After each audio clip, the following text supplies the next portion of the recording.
Hello everyone and welcome to Rising Sun. My name is Sunny Sapphire and with me as always is my broadcast partner Ed. Well, hello everyone, welcome to the last big show before the big event 4. And of course our wrestling correspondent turned broadcaster Alex Mercury. Konnichiwa, Japan. Great to be here. Someone studied on their Japanese. Oh yes, I did. Alright, so we are gonna start off with Donnie Brown, who's coming to the ring.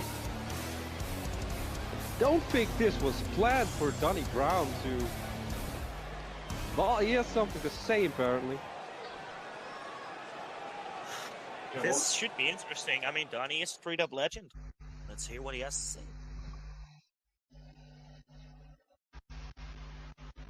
well, he apparently wants to start Chris Horseman. So, the Horseman. So let's see what happens.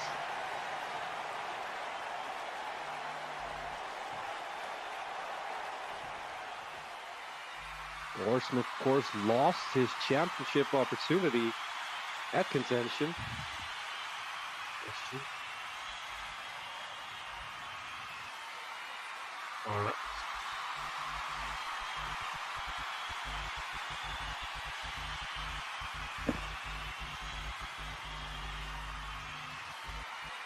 Is that who I think it is? It might be. It probably is. That depends. Who do you think it is? Is that James? I think so. We haven't seen Juice James in a couple of months. You know, this is typical. This guy, we haven't seen him in months, and now all of a sudden he wants a spot at the biggest event of the year.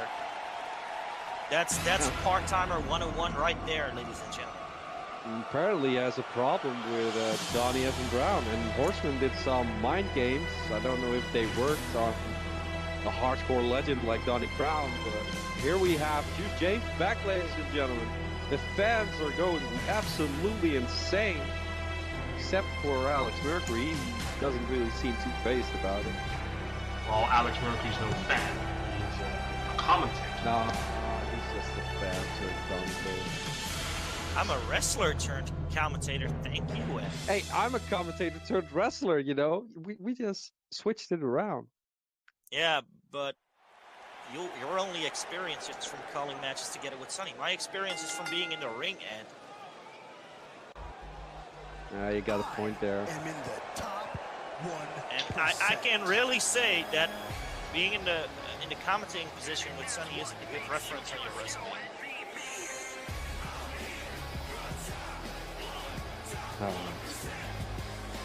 Because everybody knows Sonny. And there we have the A-lister, Austin Eric. Yes. Always likes to remind the world that he's great somehow. I don't believe it, but he always wants to say I mean, how is he great? He doesn't even know what kind of a joke he is. True. If there's one person in the world who actually thinks this man is great, lightning may strike me right now. See? No lightning. Now, I was looking up, but there was nothing happening at all, so... I was simply playing, hoping that lightning would strike. Well, It did. it didn't, but that's okay. That's okay. You know why it didn't strike? Because I am right. Well, Sorry, again, did you say I am shite? No, it must be your microphone who's playing mind tricks on you again. I think you mean my headphones. Yeah, your headphones, whatever it is. I thought it was a wrestling environment, not a grammar Nazi Facebook page.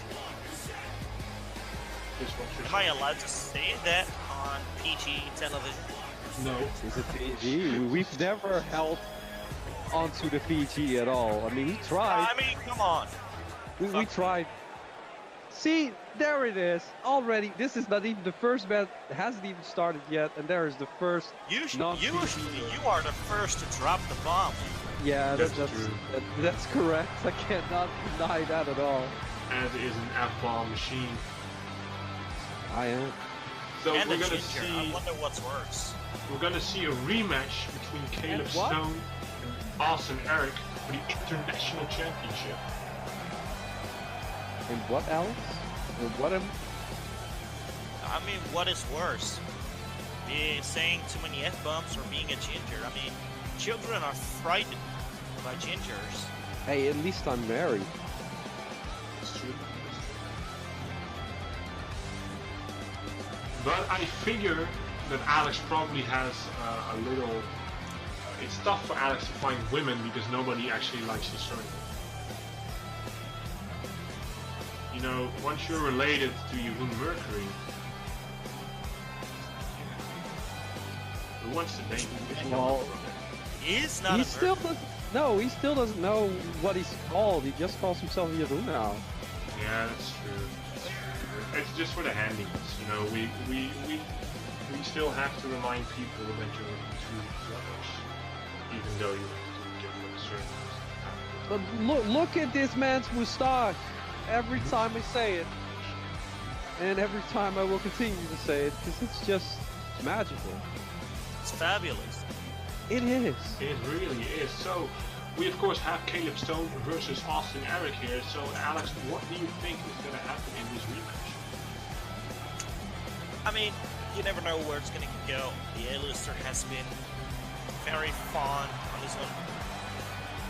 But I think Caleb Stone has the right amount of dedication, the right amount of skills to beat the A-lister this time. That's true. I think the moustache is just gonna win because it's fat. That's Yeah, it. That's and- my reason. I mean, if he's gonna win, it's all thanks to the mustache. It is. 100%. Introducing first, I agree. Orlando, Florida. Everybody likes the good moustache. I mean, look at Something that. Yeah. That's just a hobo beard. It's just a beard for hobos. That's it. So, who wants to go up to Austin Eric and ask how many days he's been on the street for that ridiculous thing to go? I don't, because he wants to ask me if I want an autograph. Although he says no autographs, please, but he needs people. Yeah. He probably has an insane high rate for his autographs. Oh, it's.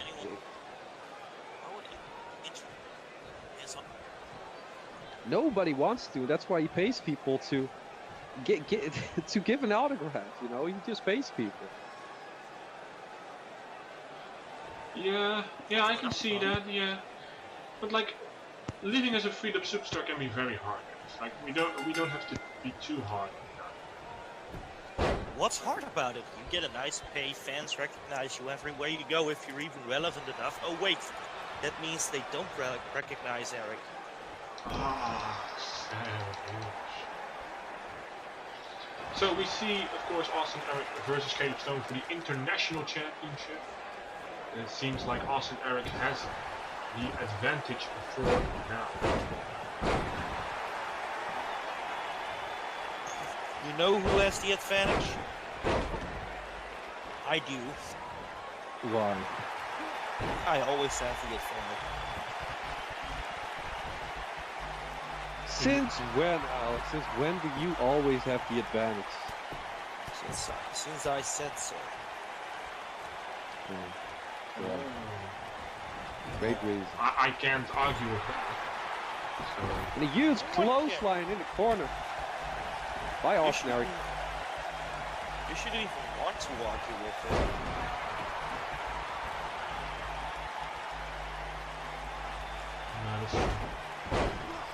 Bashing the head into the mat just a couple of times, trying to mess up the beautiful moustache. That's the way I commentate. You better like it or you don't. That's why I'm the greatest commentator alive. Yes, that includes you, Alex, and Sonny. I am the greatest and best commentator alive in the world. No. It's so good. No. He is great. Oh God. Oh, it's. Well, It is what sorry, it is, guys. everyone. I'm sorry, everyone, who are listening live to the atrocity that is Sunny Sapphire trying to sing. That's not an atrocity. It is. It's a gift. No, it's not. Yes. Well, let's have a look at the match. Caleb Stone now from behind with a Rainmaker. A Rainmaker to Austin Eric by Caleb Stone, and now a Jawbreaker by Austin Eric. As we see Austin Eric, Irish whip into the corner. Now again going for that vicious clothesline, and this time he misses. And Caleb Stone is going to follow it up with a deadlift gut wrench sit out powerbomb. Very nicely done. That's the strength of the stars, ladies and gentlemen. So guys, Indeed, it is. we are very close, like only 2 weeks away from TV4. So what do you guys think a win at the final pay-per-view before the big one does for your momentum and your confidence? Well, really boosts your confidence. It's really boosts your confidence. And you know what, Alex? I just have to say this. You know that your brother is in the main event, right? And if he wins, he's the number one contender for the World Heavyweight Championship. He doesn't deserve to be in main event of any. But what if he wins, Alex? Are you going to eat your words? He won't. You know, you did this with me once. So if he wins, you're going to say that your brother is great and you're going to accept it. No. Yeah, Yes. yeah. And if he Why would I? loses... Because, Ed, let's be fair, if he wins, he still ain't got shit. I'll call him great when he beats Deel Mace. Alright. I tried, ladies and gentlemen. Tried my best. Well, But no, he I don't won't. really care right now. He won't beat Deel Mace, and you know why? Because he is a sold out, overrated bitch. You're talking about your brother. So, Yeah, I agree with that. Austin Eric just resting a bit or admiring his work. I don't know. He does something at least. And a kick to the back. And again, Trust just trying to mess up that beautiful moustache. What is Austin Eric's problem with moustache? What is his problem? Maybe his father had a moustache, it's possible. Maybe he just doesn't want anyone to have such a nice moustache while he can only grow a hoodie. That's certainly a possibility right there. Yeah, well, you know, you guys know, of course, I talked about it during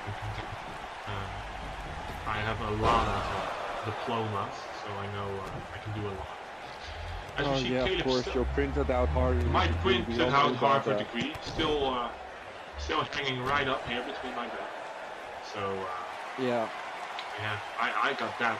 And we saw Caleb Stone stomping every body part, Austin Eric.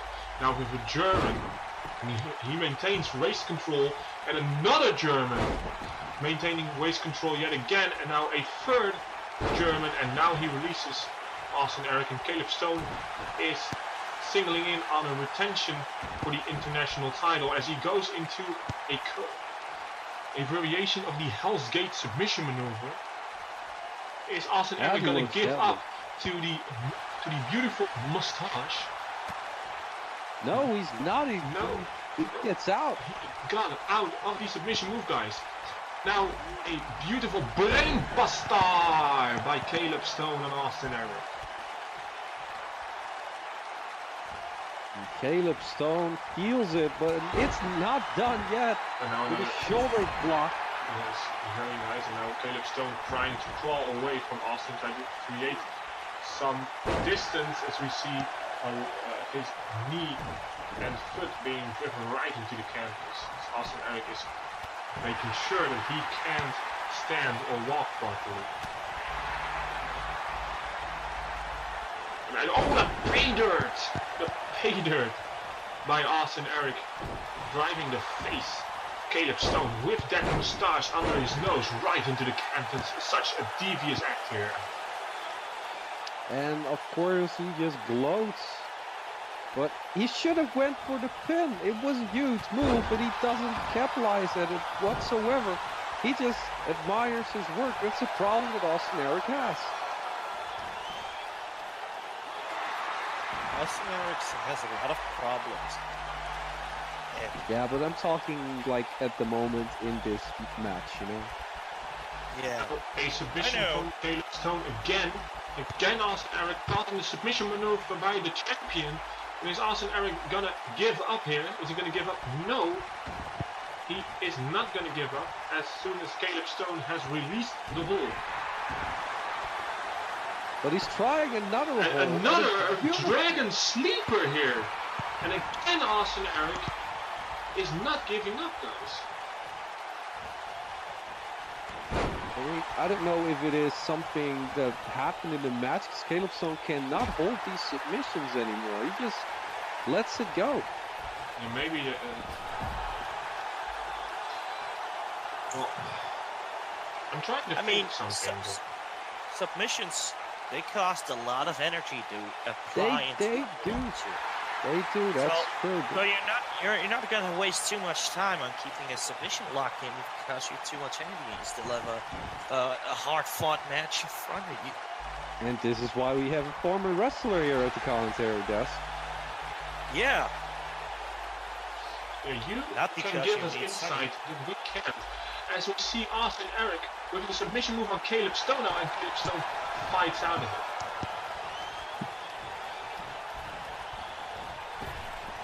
Now a clothesline by Caleb Stone.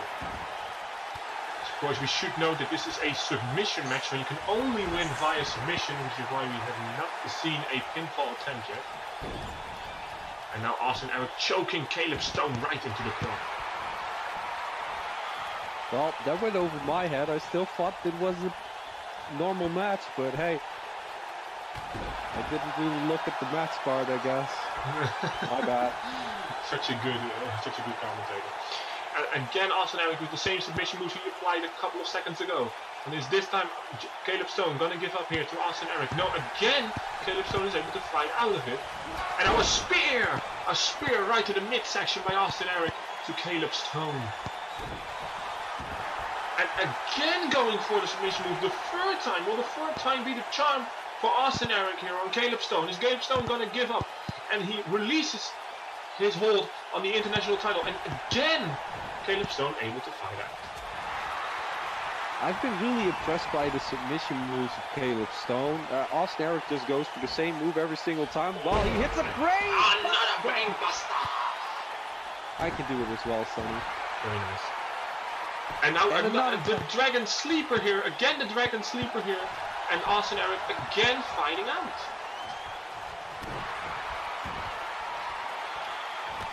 Kick to the stomach here. Both of these guys keep fighting out. I wonder who's going to give up the first. Oh, the suplex into the Dragon Sleeper. Into the Dragon Sleeper here by Caleb Stone and Austin Eric. And Austin Eric, is he going to give up? Is he going to give up? Is he going to give up this title match for the international title? And again, he's able to fight out, Ed. Now, the question is, have we seen a lot of submissions from them in the past? Well, I can't really be certain. The most matches I've called for Austin Eric or Caleb Stone have usually revolved around them trying to pin each other, not trying to submit one another. So this is probably a new forte for both wrestlers. But it seems like Caleb Stone is 100% in control at the moment. And again, he's going for the 3 German suplexes that he did a couple of minutes ago. The second one has just been hit, and now he's going for the third one, and he hits the third one as well. So 6 German suplexes has been dealt, and again the Dragon Sleeper applied here. And immediately he lets go of Austin Eric. I'm not really sure what. I saw it. Oh, you saw it. Tell me. Look at him. He's in the ropes. That's a rope break. He is. Caleb Stone should put him in the middle of the ring, and maybe then finally Austin Eric would tap out. Yeah. Yeah, it's a valid point. Now Austin Eric in control with the, oh my god, and immediately a rope break. Yeah, look at the long legs of Caleb Stone. They're underneath the rope. Yeah, well, not this time. Apparently, as he goes for a modified camel clutch submission type maneuver here on Caleb Stone, and the ref says no can do.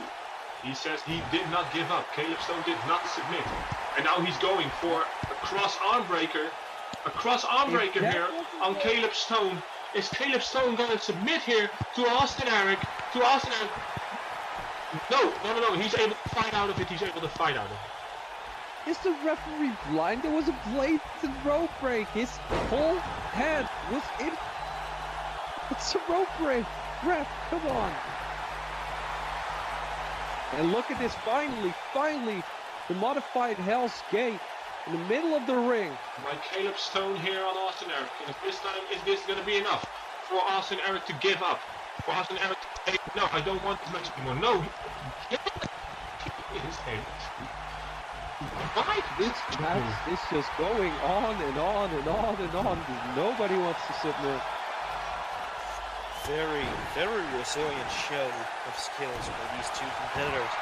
I must say I'm really impressed with their stamina and their power of will to take home the international title.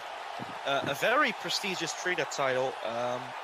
It's always been around the waist of people who became very important to the business later on. And both of these guys are valuable assets to this business. True. It's kind of a title that catapults you after wearing it into the higher-ups of the freed-up ranking, as we see Caleb Stone stomping on every body part that Austin Eric has. And now going again for the modified Hell's Gate here, while laying in the ropes, and he has to let go. It's not smart, guys. It's not smart. You have to be smarter about the submission. I get it. You want to end this match because it's been going on for a while. A huge Death Valley driver by Caleb Stone. Is he going to end it with a submission? No, because Austin Eric first.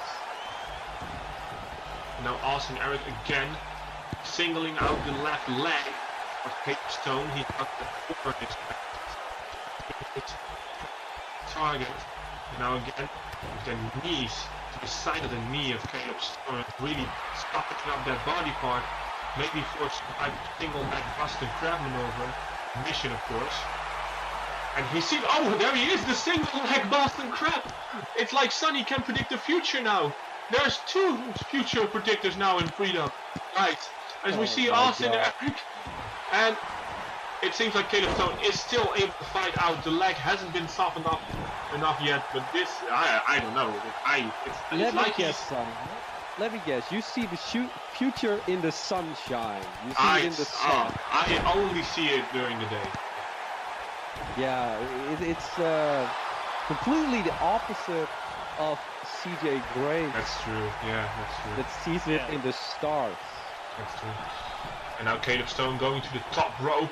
And what he's going for? He's going for a very nice top rope elbow drop. Very nice from Caleb Stone here, guys, the champion. And this match has been going on for almost 20 minutes. They just don't want to quit, and they're constantly getting submissions in the ropes. Yeah, they aren't really doing a smart job, so to say. And now a big boot by Caleb Stone and Austin Eric. Now again, finally gonna see it. Oh, the Rings of Saturn! The Rings of Saturn here on Austin Eric by Caleb Stone. Will Austin Eric give up to the Rings of Saturn? Deadly submission maneuver, one of the worst looking submissions to look at from the crowd. And again, Austin Eric has enough strength left to fight out at. This is incredible for both competitors, or they're just really shit at submissions. They don't know how to perform them. Although I have been impressed by the way the submission works with Caleb Stone, because he has a lot in his arsenal.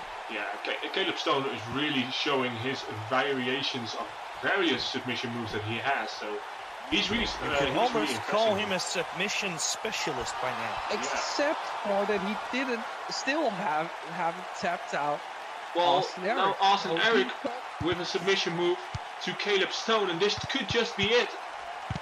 No, the ref says no, Caleb has not tapped.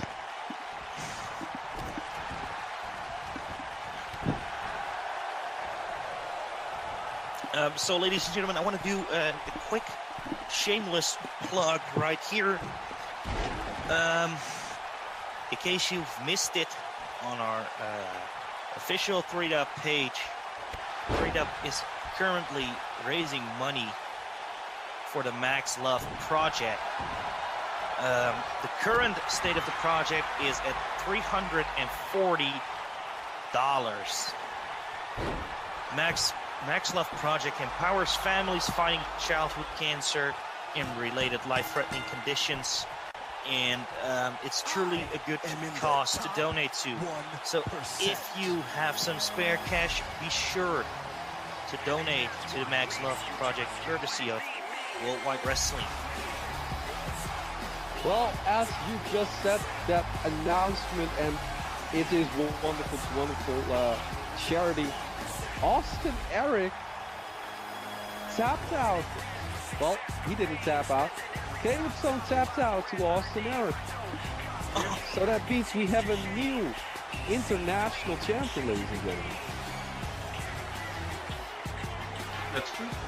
Well, congratulations are going to Austin Eric, who survived, I think, more than 8 or 9 different types of submissions by Caleb Stone to win this championship. So congratulations to Austin Eric. Of course, a huge fight being brought from Caleb Stone, so there is no shame in defeat.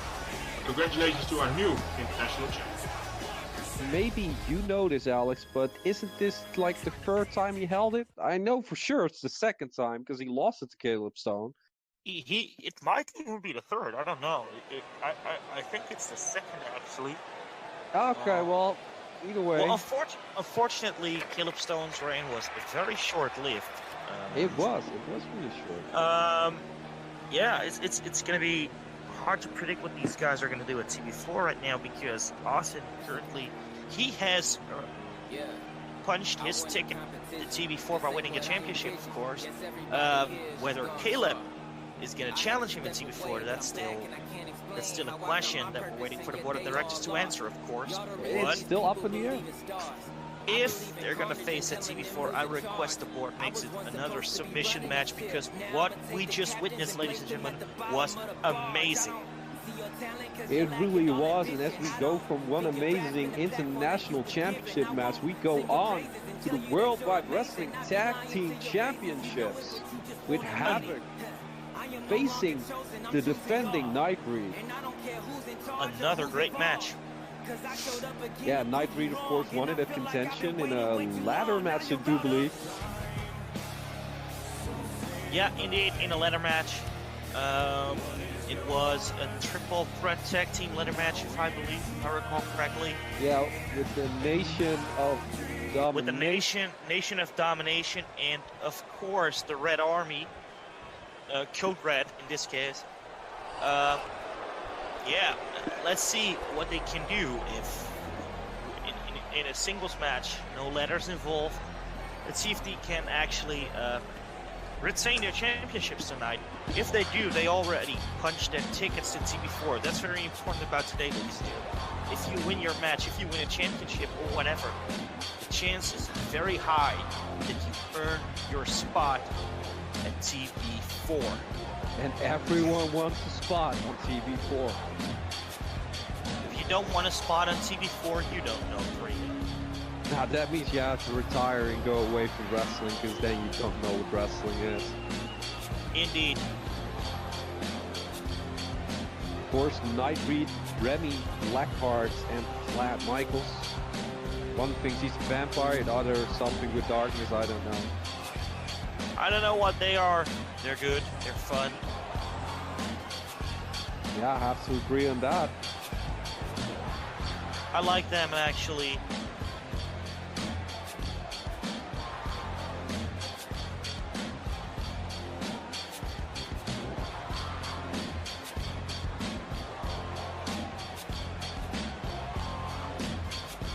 I have to say, they have really cool Yeah, they're really in sync. It's like looking at a mirror. It really is, yeah.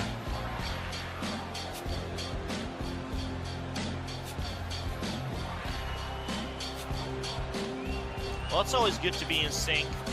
That shows a great partnership, guys. Come on. It is, and they've been tag team for a long, long time. Have been successful in the past. This is their first run as tag team champions.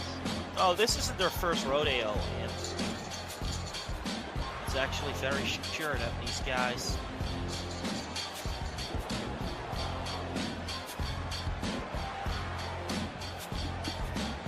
are very talented, of course. It took you a while to come up with the word talented, but hey. Yeah. I think it's hard for somebody like Alex to call somebody else talented. Mate. Yeah, I think that's an ego just a little bit. No, it's not ego. Shut up. It is.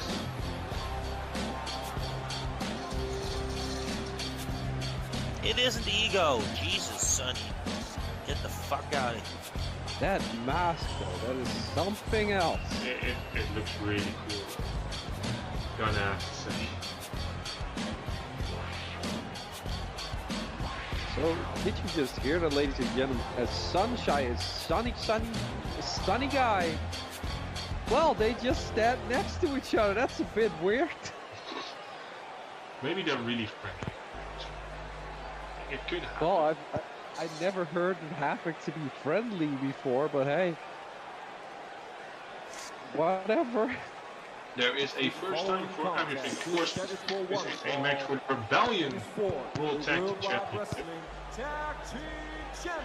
So, let's see Havok versus Nightbreed. Logan Grimes and Noah Youngblood, Harper. By the way, Ed, have you heard the news? It might be a rumor. It might be a rumor, but it's still very exciting. I heard that Sonny might be retiring after TV4. Oh, really? Really? Damn, that's some great news indeed. It really sounds comforting to know that we won't have to be sitting at the same desk as Sonny. Yeah, and all his boyfriends. Don't try to make this negative, because you guys are trying to make a rumor, trying to hopefully get me out of this job. Won't happen. I have even heard that Sonny was approached by a rival promotion called Global Professional Wrestling, and that he's arguably going to work. DDT by Remy Blackheart. Well, he'll probably be one of Jimmy Shadow's employees very soon. Well, I gotta have to be honest here. I have indeed been approached by Global Professional Wrestling, but they offered me way too little, and yeah, well, they blatantly asked me to do way too much for way too little. So, yeah, I'm not gonna do that. I have my sandwich. Of course, Noah Youngblood, a new member in the team of Havok, who joined them about a month ago now, I think. It's still kind of fresh. He did it by attacking Justin Peralt, I do believe. Of course, he is the living legend. True story. Remy Blackheart throws Noah on the mouse hole. Of course, tries to throw him back into the ring, but Vlad was way too very nice back suplex into a face buster by Remy Blackheart here. So of course, this being the final pay-per-view before TV4, of course TV4 coming to you in 3 weeks. Live, yes. And now we see a ref. The ref has been trampled over by Noah. Here now Remy throws him into his corner, and he tags with Vlad. Mykal's going for the very first double team maneuver, a drop toe hold into a double stomp to the back, and now a shining wizard right to the side of the face. As Nightbreed is showing very good tag team maneuvers here in the early going of the match. They've been a tag team for a long while. Noah Youngblood joined them about a month ago. That isn't a lot to be prepared for such a tag team caliber match, you know. It's true. They had very little time to prepare themselves for this match in this team by the edge. But of course, Havok isn't alone. They have their manager with them.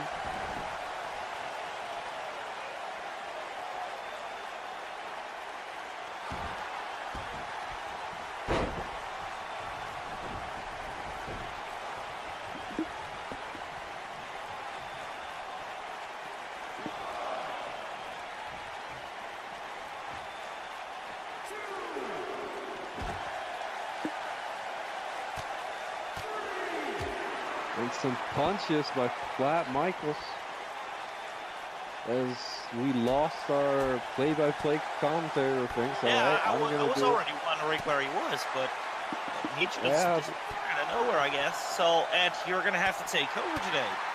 I guess I have to, and that's absolutely fine. I mean, Flat everybody and wants, Mykal- Yeah? everybody wants to hear the red loser. No, everybody wants to hear the greatest commentator of all time. Well, That is me. Sonny is gone, so Wow, Mike's throwing. And a huge clothesline in the corner. Going for the pin, no. Working on the arm a bit. And reverse.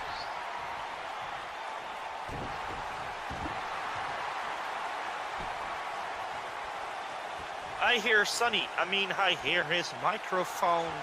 Yeah, I hear it too. I once heard people say that Sonny's voice sounds like a circular song. Yeah, well.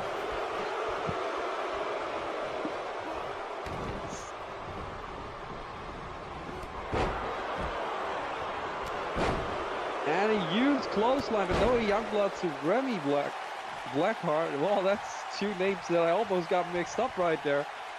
I'm not surprised you got names mixed up, Ed. You're an idiot. Oh, I'm an idiot. Of course. Yeah, Ed, Sonny would do better. Come on. Are you Step the- finally giving Sonny some props? That's He new. earned it. Since when? Because he earned it, idiot. Oh, so now all of a sudden you're Sonny's greatest supporter. Well, that's I'm fine. not a Sonny fan, but he earns Oh, the you credit. are. You're wearing a Sonny Sapphire shirt. I can see it. And huge moonsault, but no Youngblood onto Remy Blackheart. I'm just going to call him Blackheart from now on. Going for the pin. One. And a kick out by Remy Blackheart. Guys, did I hear somebody say, "We want Sonny"? Yeah, it was Ed. Good, I knew you couldn't live without me, Ed. I knew it. I knew it. Rumors of you trying to have me expelled from the commentary booth, they're just rumors. It's what the internet wants. They're false rumors. They want dissension between the commentary team, but we're tighter than brothers, Ed. We're commentary people. We live for this. Commentary people. Yeah. Oh, wow. Yeah. And I Logan know. Grimes now throwing Remy Blackheart and a huge shoulder block to the back. You are crap, people. Taste like crap and walk like people. Crap people. Crap people. Taste like crap. Walk like people. Fantastic. And Logan Grimes, the Wolverine of the Walking Dead, trying to kick Blackheart, but he reverses. And a suplex by Blackheart. Suplex City, bitch. Well, there goes our PG again. And returning the suplex, Logan Grimes with the returning suplex. This was Very the nicely done. And Now some the kicks, some front. striking combination here by Logan Grimes as he is focusing on Remy Blackheart. Now with a knee to the abdominal area, almost crutch. Remy, of course, got a disqualification, so the ref needs to be on that 100%. As Remy has fought out, is he going to tag in Flat Mykal? No, he isn't. He is thinking of doing something big, maybe. I'm not sure if he's found what he's going to do. Diving this year. Well, I was thinking about that song from South Park, Crap People thingy. Maybe we could make a freed up version because I've already thought of one. Red Harvey, red Harvey, looks like idiots, walk like Mongolians. Red Harvey, Now this is, ladies and gentlemen, why we always say Sonny has no sense of humor. That's true. I don't. I'm gonna be honest here. I probably have part German in me. It's just a genetic thing. Germans don't. It's not my fault. I mean, he just confirmed that we just got confirmed that Sonny is a Nazi descendant. No, whoa. Well, that's Somebody a bit there, and now I'm gonna do the job now, Blackheart. And a huge knee strike. If this gonna be enough for Nightbreed, he's not even going for the pin here, Ed. Just picking up Logan Grimes yet again. I was whipping him into his corner, maybe looking for a tag team move. As he tags, he doesn't tag it. I thought I saw the tag, and now stomping a model. Oh, he tagged in Flat Michaels, now going for another stomping into the model, stomping him right in the chest, and another freaking tracks here by Nightbreed. It's the Vampire Stampede. The bad stampede here. And now a very nice drop kick to Logan Grimes here. And Flat Michaels is legal. Going for the pin here. Now Logan 1, 2, and broken up here by Noah Youngblood, and Remy Blackheart immediately right up in his face, but he jumped on with him with the Lou Fast press, but he took out the referee in the process, and so there is no referee, so everything goes at the moment, guys. Flat Michaels and Logan Grimes, the only legal in this match. As the ref has stood up now. Now a back suplex by Logan Grimes here on Remy Blackheart, and now Logan Grimes showing his athleticism and showing how much he has left in the tank. Immediately big clothesline, another big clothesline, and a clothesline missed by Flash Michaels, and a scoop slam by Logan Grimes here, and he is signaling up for something big here. And now, and again that vicious striking combination by Logan Grimes, and it seems like Havok is maybe taking this match back into their advantage, guys. It really does look like it. Logan Grimes and Noah Youngblood has been successful for the most part of this match. So they're doing good for a new team. I mean, they don't have to have a tag team championship match for nothing, of course. Logan Grimes waiting. And Bader, again the Bader, shoving his face right into the canvas. Now going for the pin for 1, 2, and 3, and just like that, has retained their freed up Rebellion World Tag Team Championships. Retained? You have a problem with your pronunciation right there, because we have new worldwide. Oh, I'm sorry. I of course meant new champions. Jeez. It's Noah Youngblood and Logan Grimes. The team that was created about a month ago, successful here against a tag team that is known for a long time and has been successful. Yeah. Yeah. Well, this is a very unexpected result, actually. It is. I didn't expect it at all.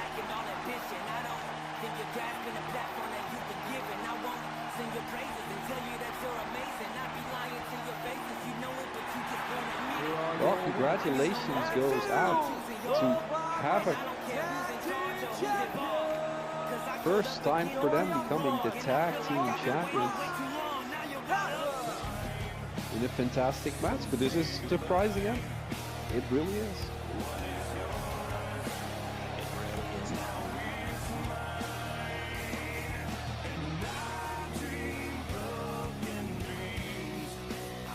Now we see the devastated Remy Blackheart on the floor. Oh, is that a member of the Red Army? No, it's a member of the Red Army. Why? It's Mark Red. Oh! For Christ's sake. Oh, he's been fought off by his partner. Seems like the Red Army wasn't going to do any more damage here tonight. At least for now. Yeah, it's Mark Red. Mark Red tried to make an impact, but he failed. just like the Red Army does. And now we're going to a fatal 4-way match for the Hardcore Championship. Currently held by AK-47 Chiel. Yes.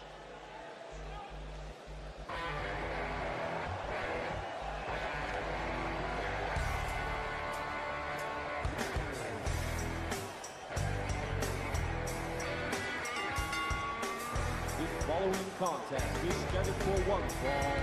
Well, King Harris would have loved to be in the main event tonight, but he lost in a triple threat match with Jeroen. Yeah, Jeroen. You hear that right, Alex? Maybe if he tried a little harder. Ricky Armstrong. But he still has an opportunity here tonight for the Hardcore Championship. And guys, what can you do with the Hardcore Championship or the Light Heavyweight Championship? Absolutely. You can go to the other brand. That's right. And who's on the other brand? Come on, guys. Come on, who's on the other brand? Must not be anyone. I mean, there's a lot of relevant people on the other brand, but not in relation to Chris. Well, you know who Chris doesn't like. Yeah, but no one likes them. Well, Who likes King? anyway, I meant that King, quotation marks, Red is on the other brand, so maybe, we're gonna see something if Chris Harris wins it. I hope he wins it. Yes. AK-47 is a filthy fucking backstabber. Oh yeah, we haven't forgotten about your lovely relationship with the former. Well, he still does that squad, but hey, it's the former group where you were in. Yeah. Still such strong feelings towards your former friends.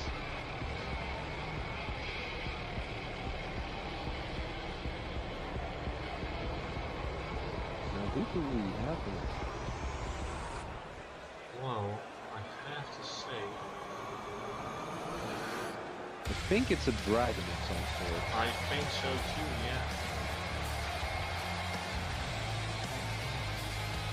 It could be one of Freedom's newest recruits.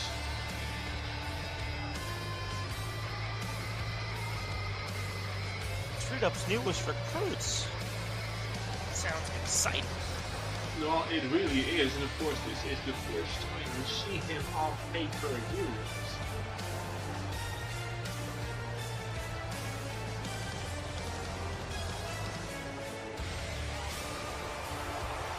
So, ladies and gentlemen, I want to run a petition with you.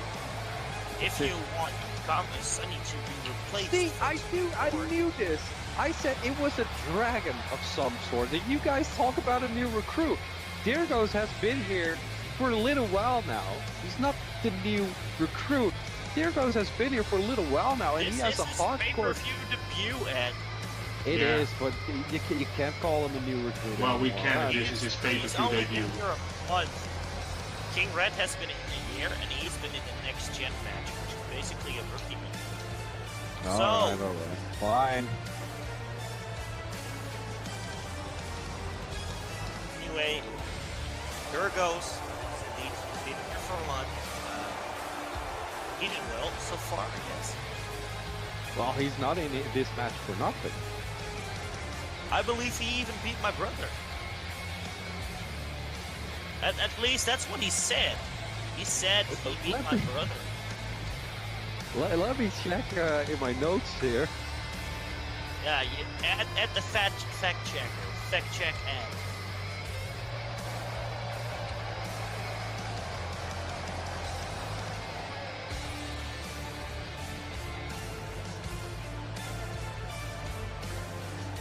And seems to have lost his.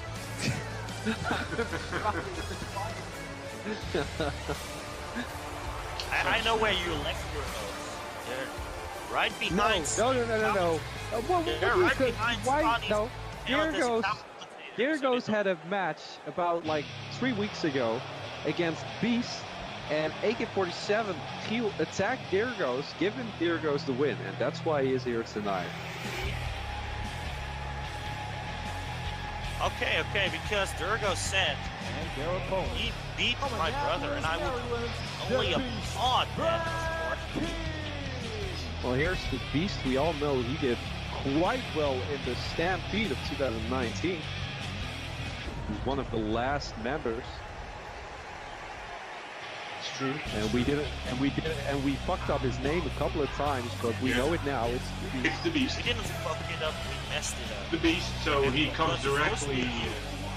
The Beast comes directly from one of your old-time X-Men comics, so that's great. Then there's the fact that he has a very soft spot for Japanese anime, so this is right up his alley. Like, he is in his home garden, probably. Like, he's been enjoying himself in Japan, guys. So what have you been doing in Japan this week, guys? Actually. Well, I have bathed myself in the culture of the Japanese public. Of course, So you watched a lot of hentai. yeah, that's what he did. That's not literally what I was trying to mention. It's still a part of Japan. I heard Sonny even tried bukkake. Well, I am. You don't have to go first. I was There's talking no to need him. No, I'm still here. Don't try to act like I don't exist. Don't fucking Red Army me. We always try that, but it just doesn't work. You're always Yeah, here. unfortunately, I can't Red Army you because I can't block. But look who's coming to the ring, ladies and gentlemen. It is the hardcore champion. The first ever hardcore champion. You must say that. AK-47. AK Backstabber. I remember you being such good friends with him. I can still remember it like 6 months ago. Yeah. Those But were in the good this old business, days. nothing is certain, and you cannot trust anyone, even your brothers. No, I don't trust my brother indeed. In fact, I don't trust either of you.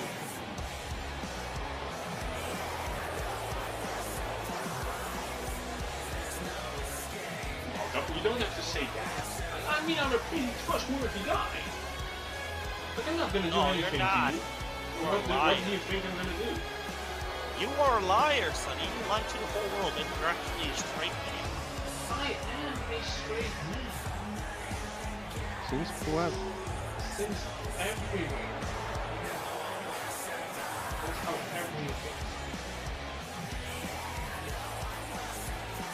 I've been straight for more years than you've been doing comedy.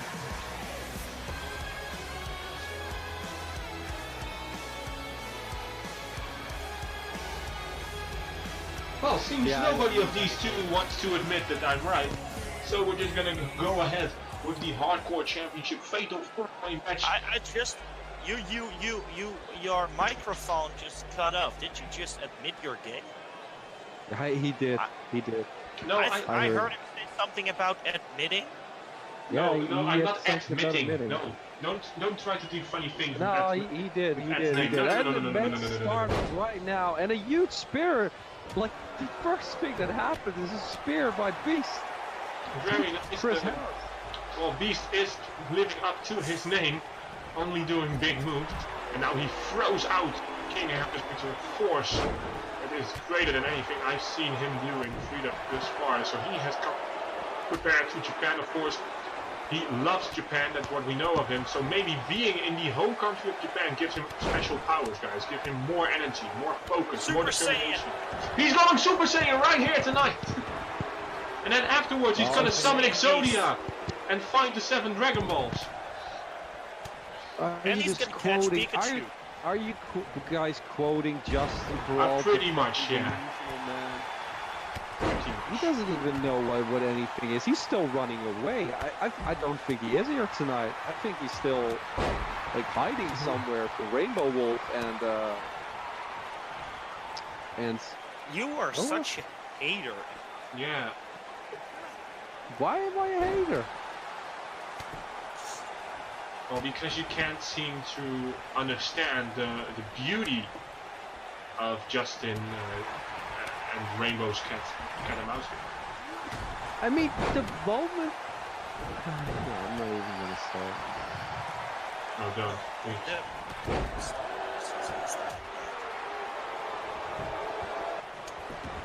That's true.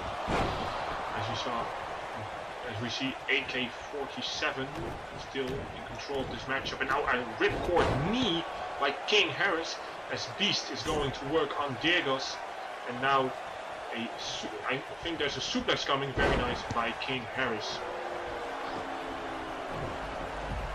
As you of course are listening to Sunny Sapphire, the 100% straight commentator with his two goonies, and Alex. Of course, both seem to think that I'm not straight, but I'm gonna just repeat it till it's stuck in their head, so they know I'm straight. No, you don't, because you're not me. And the only one who can say something about me is me. As we see a super kick by Dyrgos on King Harris, and now an arm drag from Dyrgos to the champion, now a very high knee, and Dyrgos is rolling in this match. Of course, the pay-per-view debut would be awesome for him if he would be able to get that hardcore championship around his waist on his very first pay-per-view. That would be fantastic.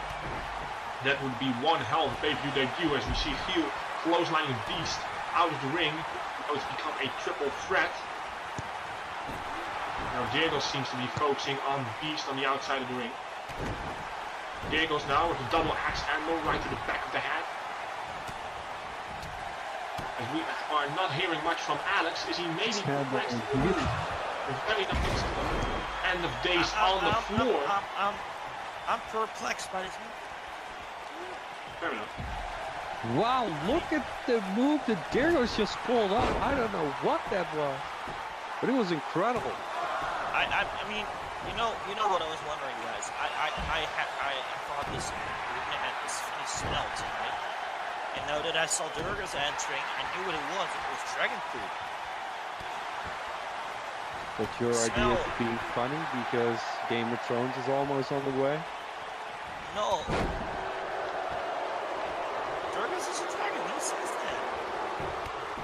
True. Now AK-47 with the pin on King Harris, and King Harris is able to kick out as Beast is coming back. Funny about Game of Thrones, I would just have said something. I train and I know that. But that's also true. Yeah, no, not really, because you don't know anything. I'm not Jon Snow, I know stuff. Well, that would just take me long. At least, and has a sense of fun. No PG rating for Rising Sun. Of course, we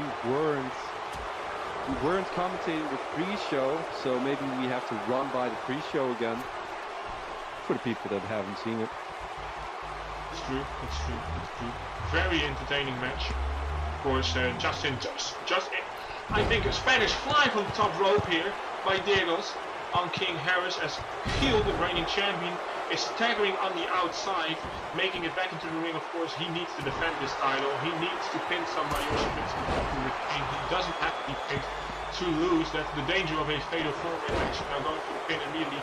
That's broken up by Dyrgos. So Alex, of course, you've been in multiple multi-man matches. You know how this is supposed to be going. Do you think that, even though you don't like Chiel, I know this, but do you think the strategy that he's using is the best strategy you can? Well, the strategy is always to divide and conquer, let the other people hurt each other as much as they can, and then start to involve yourself in the match. So yeah, that being said, Chiel might be using the right strategy. Yeah, he might be. He's now in control of Dyrgos, as Beast and King Harris are both down in the ring. Now we see a very nice belly suplex. Now Chiel might be looking for something big, as we see a punt kick to the side of the head of Harris, or Beast, I'm sorry, 1, 2, and a kick out by Beast. As King Harris is back at his feet, Dyrgos trying to make it back to speed, and Chiel seems to be focusing on the dragon here. I mean, the dragon almost stole the win away from Chiel, so of course he's pissed off. Harris with a couple of uppercuts. Well, yeah, that's actually true. And a huge European uppercut again. And ending with a drop kick, a huge combination of moves for Christian Harris or King Harris.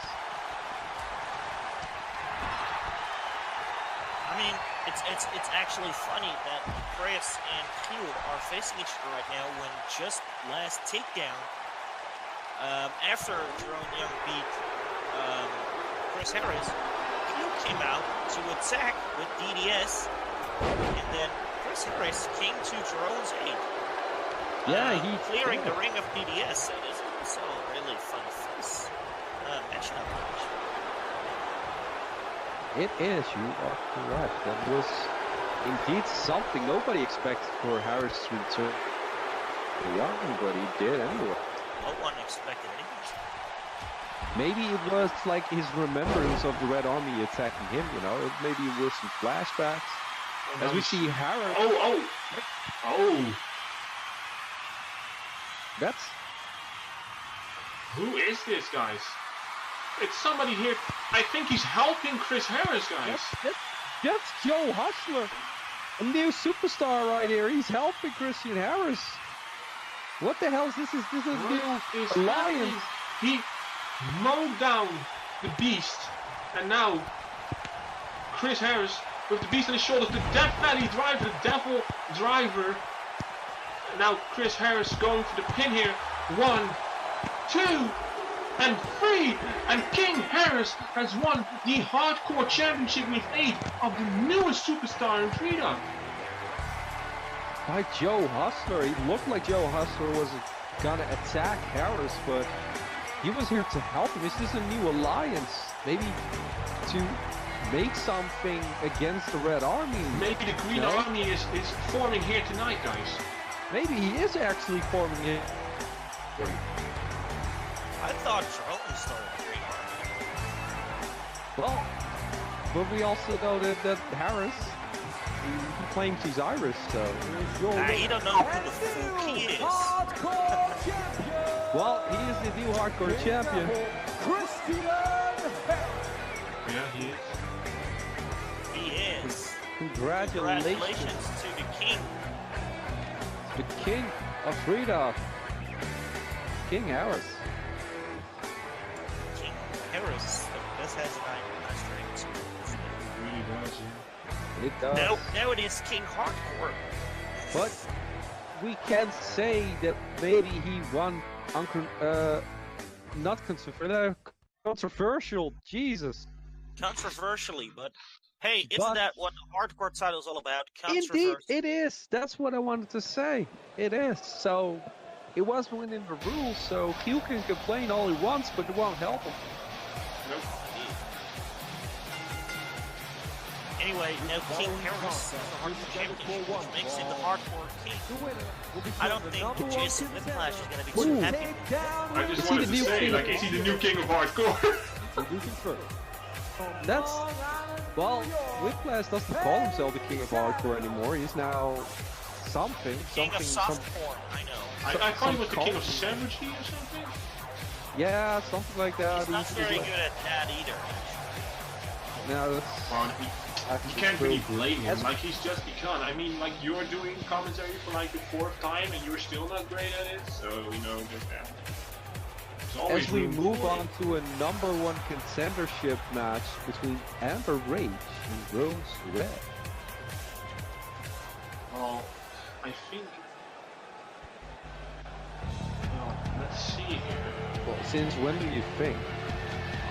He never had a single thought in his life. Well, I want to take this moment and talk a bit about the pre-show. Gorilla Cross faced Chino Gambino. And Russ was disappointed after the match because he lost.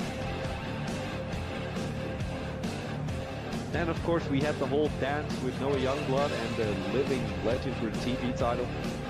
At the end of the match, Justin was saying, Rainbow came out to celebrate, handed the title to Justin. Justin looked confused as all hell. He looked like he saw a ghost, a rainbow ghost, if you want to say it like that. And hit a clothesline to Rainbow from behind. So this whole story is continuing on with probably Justin running away again. That's true, but you mentioned this to be a singles match, but it is built as a fatal four-way in a fatal four-way, so... What are you talking about? Well, just saw it on the screen that this is a fatal four-way, that's what they displayed, so... Really well, sure then somebody gave me wrong modes. There is somebody... Or, wait. Okay, so they changed up the matches. Apparently this was a match that was supposed to happen. Your opponent from St. Louis, Missouri, Redhead Chiel.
From the Bronx in New York, Harper!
Their opponent from Brooklyn, New York, Queen Bee, Bella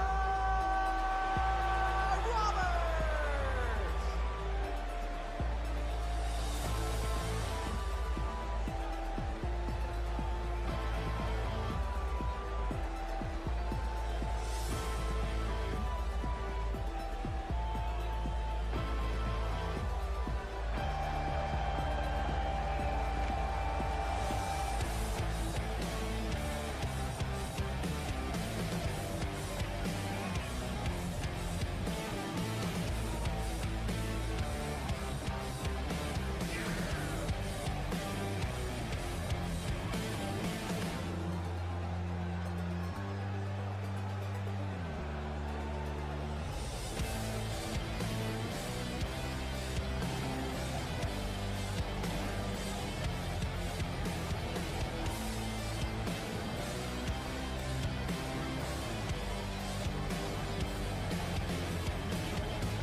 Alright, so here we go, a fatal for the women's match with number 1 championship. So we see Bella now with Jen, and we see Harper there.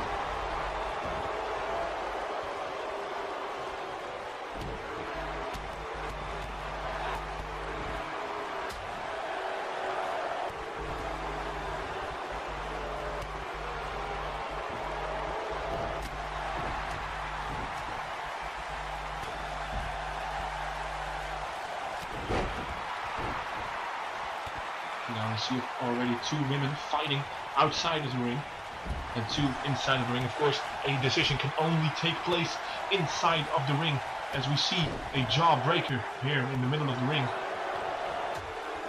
And now she takes her up to her shoulders, and she just patiently stands there doing nothing until the back elbows break it up. Now an Irish whip over the top rope sends her to the apron. And she is going to the other 2. Oh, a very nice Hurricane takeover. And now Bella Roberts is going to Paige here, or Harper Blair, I should say. Harper Blair. And then now a chop to Bella. Kick to the midsection. And now a DDT on the floor by Bella Roberts here. And we see Paige here with red-haired Jen. And all 4 women on the outside, of course, this is a fatal 4-way. That means no disqualification and immediately no count out, so they can be on the outside of the ring as long as they like. They can indeed. That's my broadcast partner Ed joins us yet again here on this beautiful evening in Japan. I had to run. Somebody stole my hat, I think. I don't know. I had to run backstage. I think it was Sandra again. Always, every time my hat gets stolen, it's Sandra. I'm sure of it.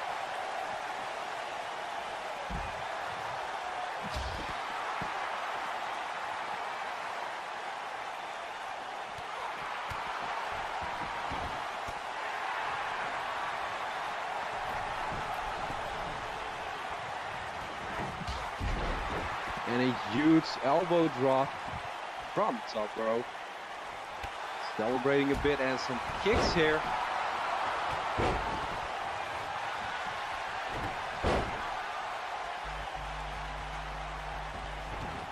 Bella gets shown inside the ring as well by Harper Blair, I do believe so. So now all of a sudden Ed is doing the I don't know, like Sonny just disappeared, so you know. I didn't disappear. You disappeared because you were chasing your head again. Then you came back, so you had to fill in for the time you were away. Goes for Alex. So you guys go and do it. As we saw Bella Roberts just delivered a beautiful Pele kick to Red Hair Jen, and now an enziguri to Harper Blair, who stumbles outside of the ring. I'm sorry, I meant Paige. Harper Blair's on the other side of the ring. I'm sorry. Now Bella Roberts throws Paige back into the ring. Now Bella going maybe for a pinfall or submission here. She is going for a very nice bulldog into a stunner variation. Now Harper Blair with Bella Roberts. She's going for a neck break. Well, if you want to do it yourself, go ahead. You're just going to be quiet. That's how you want to play it, you know? It's how you want to play the play-by-play. Yeah, just do it all yourself. Also be like, make some sarcastic comments as well. Yeah, you'd be the funny guy for once. He can't. Well, I'm not here to be a funny guy. I'm here to call the moves correctly, as only Sonny can. That's just what I do. Like, there's not many people who can do this, guys. Like, I'm just one of the few people who has been able to get a cult following and being able to recognize wrestling moves. Like, try and beat me. No, Michael Cole calls people moody. I would never call people moody. You would never call people what? Moody. Moody. You would never call people moody? No. Because you're quite moody No, yourself. I'm not moody. It's just that time That's of the month because the again. guy- I mean, it's not my time of the month the guy again. who's usually on his desk. Did you just hear that? It's his time of the month. Are you secretly a girl? No. Sonny isn't gay. He's a woman. He's transvestite. He's transgender. Now we see a dropkick. Now we see a dropkick by Bella Roberts. Now a kick to the midsection. Now a fish Northern Light suplex by Bella Roberts here, going for the pin. 1, 2, and 3, and just like that, Bella Roberts has become number 1 contender. Is this a bad impression on Dennis's truck? This is offensive to the truck. It's Japan, anything goes. Just look out, because this truck said that he's backed by TV4. He's not going to be here tonight. He couldn't get to Japan. But no, he because will. trucks aren't allowed on a plane. I know. I want to start a justice for trucks. Here's your winner, Bella Roberts. This is ridiculous. Why can't the truck go on a plane? Well, terrorists can.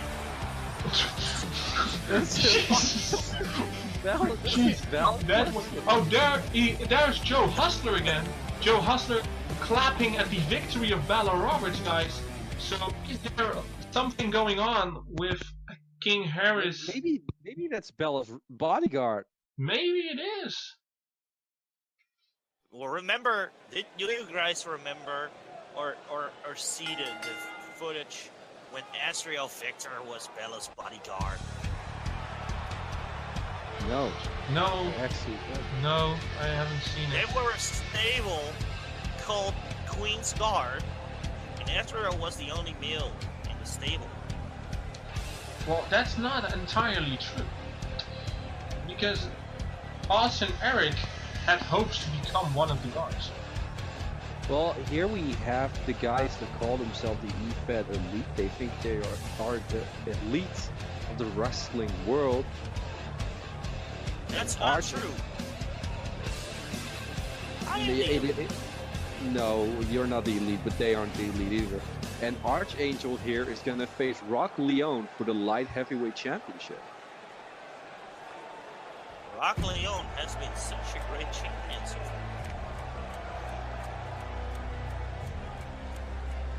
He's been pulling his weight. He's been making his title one of the big ones in freedom. Yeah, he's been fantastic. He's been on a roll ever since he won the light heavyweight championship. But is he gonna fail the same way as AK-47 failed tonight? That is the question. AK-47 failed one. Well, both won it around the same. I think even the same night, if I do believe. Where's So Sonny? I haven't heard him. I don't know. I have no idea. I'm here. I'm sitting next to you. Don't act like I'm not here. Probably trying to get an autograph of the EFED Elite. I'm not doing anything. I'm here. We're Red Army. Do you hear him? I don't hear him. I don't know who's talking. I think I hear like a fly buzzing around. Don't try to give me an existential crisis here. Come on. I hear that fly again, Alex. You hear Yeah, that it's fly. very annoying. It's I usually really have that. annoying. I usually have to with mosquitoes. They really are. We need some bug spray here. Can anybody backstage give us some bug spray? Because next to me, there's like a giant fly or mosquito. I don't know. This following You know what contest flies is do scheduled like, for right? one They fall, pile up on pieces of shit. and it's for the light That's why heavyweight Sonny is such a Mercer championship. fan. Introducing Ooh, first, that was representing low. the I love it. Slow, yeah. Well, here we have Archangel He of the just ignored it. EFED Elite. Sonny is What do you just think? ignoring us too, right? He is just his ignoring opponent. us. He thinks it's gonna work, but it's not. We're never gonna stop. light heavyweight champion. We'll be there hunting your nightmares. Leone Dickens. The light heavyweight championship here on the line tonight. Leone looking to defend his precious championship. Also the first ever light heavyweight champion. It's true. It's the same, of course, the first ever hardcore champion has been dethroned tonight, so maybe... I already said that. That's true. Gonna... I'm just repeating you. Yeah, he's just I'm just... You're gonna pretend that I'm not here, I'm just gonna pretend that he didn't say it. Shut it. Well, this is a great commentary desk, isn't it, folks? I don't know what just happened with Leone's body, but it got twisted inside out. It looked good. If I weren't Yever, I would shoot at him. Mostly because you know, if you do that, we don't get paid, right? We get.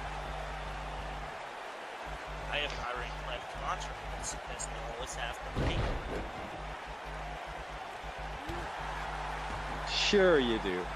As Leone attacks Archangel, some punches to the back. Vicious punch, but it doesn't stop Archangel with a huge suplex. He's gonna go for the pin. No, he is not. It's way too early in the match. And some more punches and a huge chop across the chest. Looking for a bulldog. I'd rather have and Leone kicked out at 1. Yeah, I can see that you rather have a Pitbull than a Bulldog, you know. I would rather have just a wolf. Just give me a wolf. Ed is fan of wolves. Get it trending. Ed's wolf. I don't know. I'm not that great tonight with my hashtags. I'm sorry, everyone. You can always just hashtag respect the hat, because that's the greatest show on this earth. No, the greatest show on this earth we're gonna witness in 2 weeks' time. That is true. You're correct. You're absolutely correct. Oh. Now, wow, of course, beautiful. There's one factor that we didn't really talk about yet, is that Archangel isn't alone. His buddies of the EFED Elite are by his side, while Leone is all alone. Rock alone? Will that play in the match? Yeah, Rock alone. That wasn't that funny, Alex. It was. Do you hear anybody laughing besides yourself?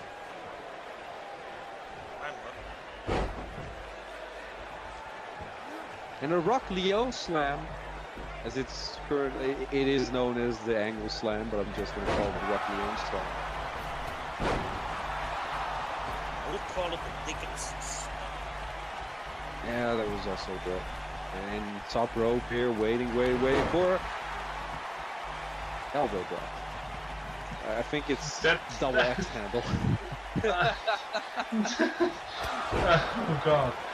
Oh, and now Leone with the cover on Archangel, and the 1 and the 2, and a kick out of 2.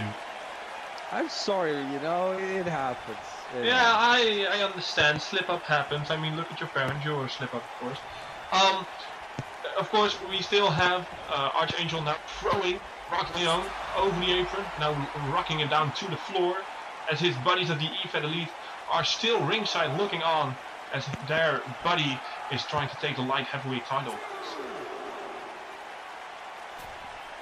Oh, and Leone catches him right in midair, puts him up on his shoulders into an attitude adjustment.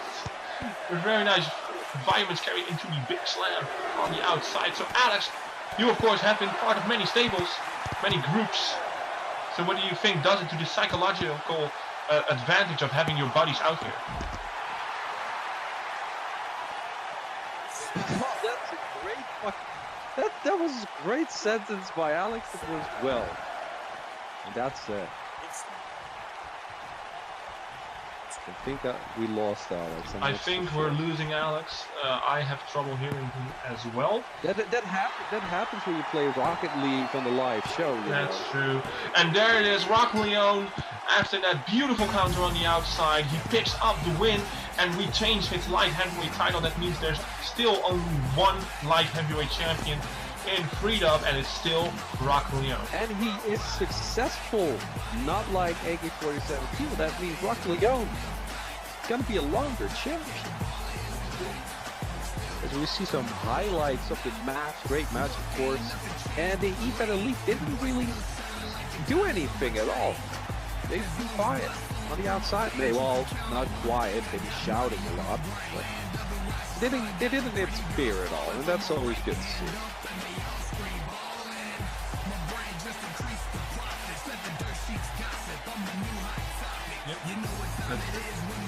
Of course, we go out to Rock Leone for retaining, and he another great defense. Of course, we can only speculate.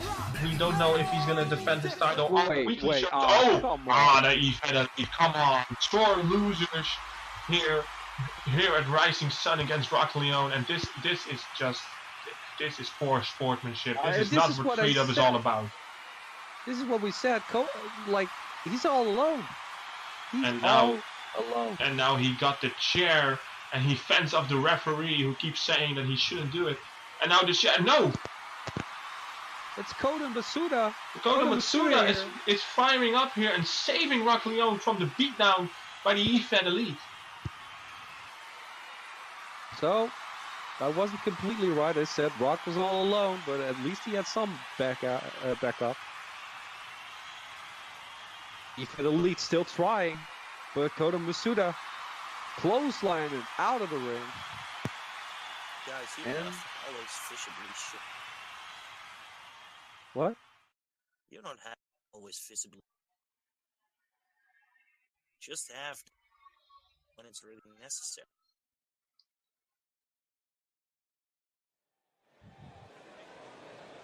Well, as we go on for the Beards versus Hellfire for the World Tag Team Championships. And this, of course, is a rematch. Hang on here. It's better now, yeah. I'm not sure what's happening, to be honest. Me neither, because I'm touched.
Alright, so guys, here we go for the Takedown World Tag Team Champions. It's the Bearded Revival, and they're challenging the champions, Hellfire. And what do you think of this match? Well, we of course saw this already at contention. This is a rematch, and this is gonna be cool. This is gonna be amazing. I like both these teams. Hellfire, of course, won the championships. Cold Shields and Caleb Shaw. And their opponents. But Revival won those titles back. Cold Shields and your world. Yeah, of course. They want their titles back. Who wouldn't want their titles back? You are correct.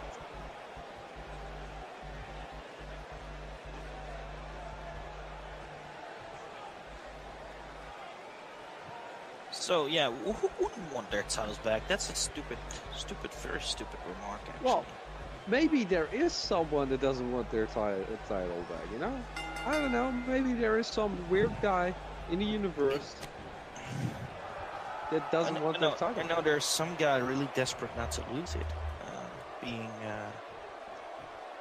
Justin the Living Legend. Well, he defended it successfully. He's still running away from it. He said he wasn't going to be here, but he still was here. Yeah. Or is he going to say that it was his double? Because he has a lot of doubles apparently running around in Mexico and the Czech Republic. They're everywhere. Yeah, indeed. They're everywhere. It's like a plague. It's a plague. Justin the Living Legend plague. Yeah, it is. Indeed. I agree. Bearded Revival, of course, Fireheart and JD. That's true. Now we see Hellfire taking the captures at right? So now we see him being dragged towards his corner. Now his snapmare takedown. First bit of Meade gets up into the small package. 1, 2, and a kick out. That was a close. I took a lot longer than I would have thought of in the beginning of this match, huh? So...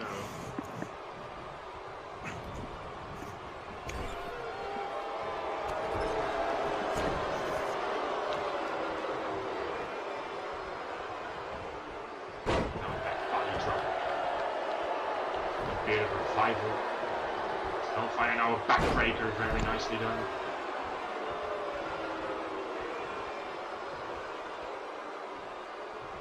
Now an Irish whip whipping him into the corner of the Bearded Revival. Now the corner closure. Very nicely done. And now the very respectful from the Bearded Revival. 1. Right, so early on in this matchup, of course, for the Takedown World Tag Team Championships. Of course, Bearded Revival would love to be Tag Team Champions once again. And beat Hellfire here. And now Hellfire made a quick tag through his tag team partner. Now a shotgun knee right to the face of the Bearded Revival, and they did not see that coming.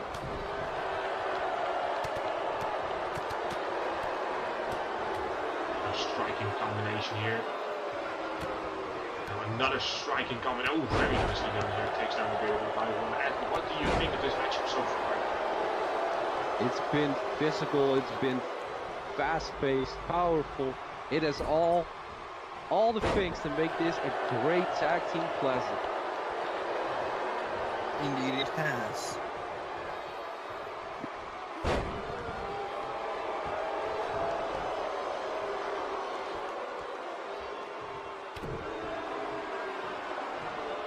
This is, of course, a great contest between two great tag teams. And now the Bearded Revival seems to be lacking some time. Time management is a big thing in pro wrestling, and they are not really using the best of the time to their advantage because they were just waiting for Hellfire to stand up, and that's not really what you should do with the champions, of course. You want to get them incapacitated so you can win the titles, but just standing there is not going to help anything, Alex. What do you think this apparent strategy that the Bearded Revival is using here? Well, I think you need to be active in order to win a match. Just standing there isn't going to help you out. You need to be proactive and go out there to hurt your opponent, because that's what this is all about in the end.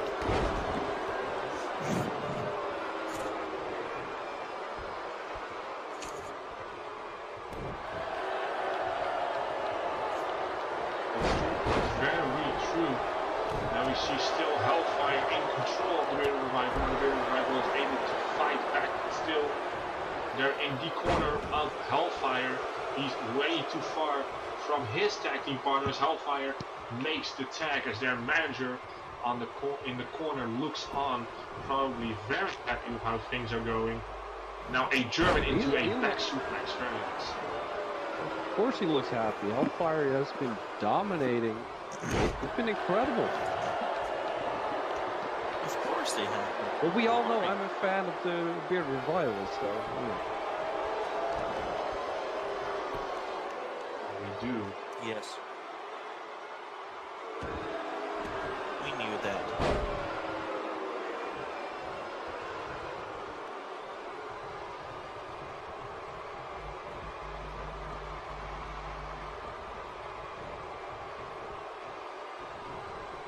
Indeed, we knew that, Ed.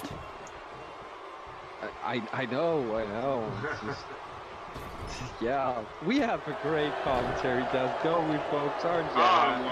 Everybody is still happy to hear it. Of course, you know, commentary is one of my many talents. You know, I can also be a psychologist. I helped Justin get off his murdery thingies. No. You know, it's true. People should know this about me. Because, guys, if ever you're feeling down, just don't go to the dark. Just come to the light. Come to Sonny's office, and we can talk through this. Oh God, stop it! This is so bad. It's not bad. Come on. Try to help your fellow man. I mean, you tried to help with your printed out Harvard therapy degree or whatever the hell it was. Psychology. I looked very hard on the internet to find a psychologist degree that I could just print out, okay? I did my research, I did my best, I did hard work. Took me about 90 minutes on Google. You know how much time, you know how much other stuff I could have done in those 90 minutes? No, I chose to seek a Harvard degree that I could just hang up on my wall, and then I could charge people. And now, oh, the Bearded Rival just took out the referee, and now the manager of Hellfire is... No, that's Jason Whiplash, you dumbass. Oh, no, that you say it. I'm sorry. It is Jason Whiplash.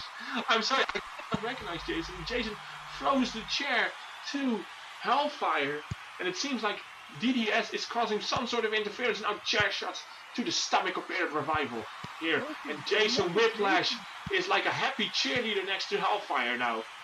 Oh, he wants a shot. He wants a shot.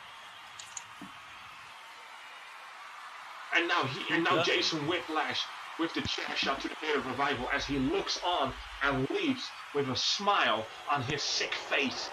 And now it seems like Hellfire has all the tools to take this match. But oh no, Bearded Revival just slid out of the ring. Like there's more in this guy's tank than meets the other. Of course, the referee didn't see a single thing.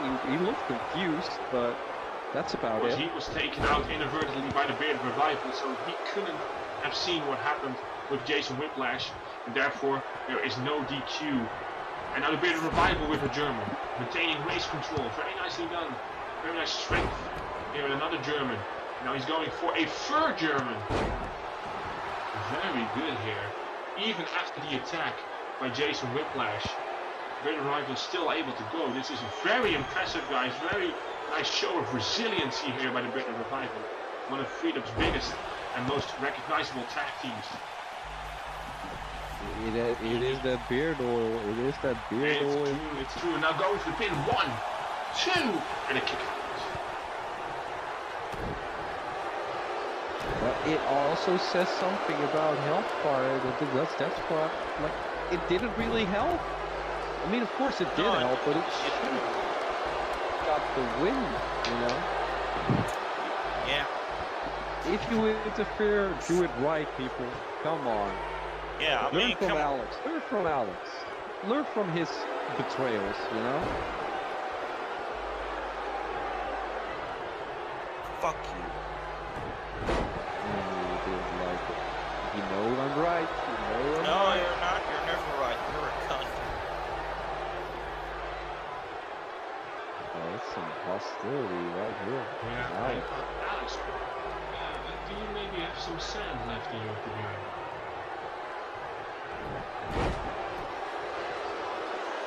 Shut up, son. That's a printed out fake heart.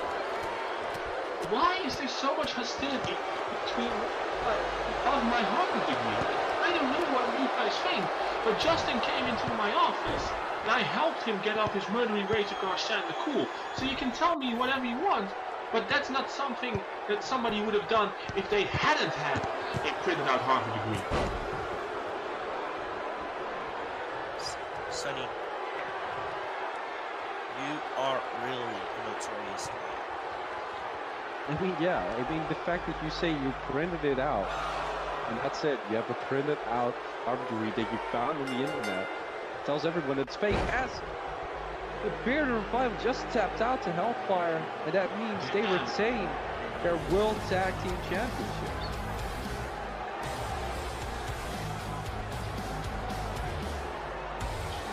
Damn it. I have to say, I did not think I would ever see the Bearded Revival submit to Hellfire. Well, it probably has to do with those chair shots across the ribs. It must have been something like that.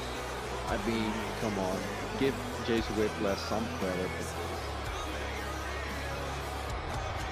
I know it's hard for you. Not Give gonna him get credit. a backstabber. You're not gonna give a backstabber. You've been that backstabber yourself. No, You're the Judas of professional wrestling. I'm a legend of professional wrestling. I'm the greatest professional wrestler. And That's I'm why also, you come to it, I'm because also, you keep backing him. I'm also good at commentating. Well, nobody can top the commentating Sonny and Ann together. Sonny has been agreeing to it. Oh yeah, you were doing so great tonight. We had some hiccups, technical difficulties and all. As we move on to a triple threat United States Championship match, I mean, where creating you Hunter was a Deel- hiccup.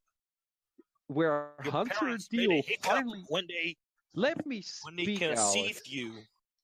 Somebody is When- not willing to talk about the United States triple threat match, but of course, Where Hunter Deel finally wants to build that wall when he wins the United States Championship. Because he doesn't like all the other people. He only likes America because America is the best. I some sort disagree. of way. I highly disagree.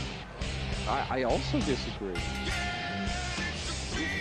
I mean, I'm gonna say something here. Really, that's gotta have some talks backstage. Fuck America. Introducing first, Oh, you should. the Great One. no, that's not Yeah, it is what it is. Dutch all the way.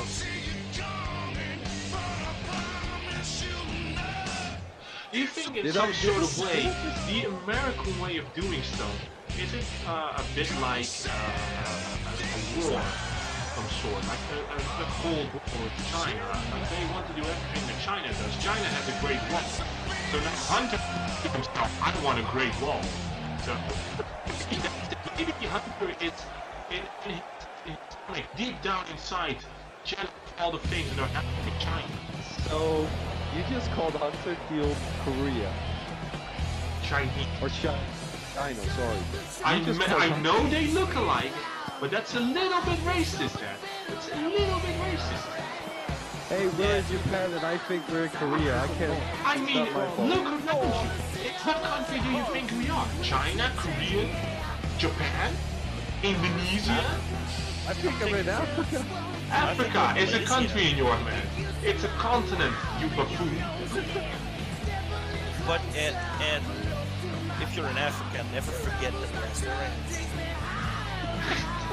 Always restoration.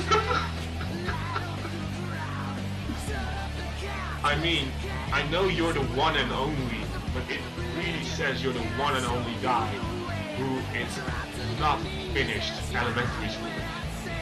Damn.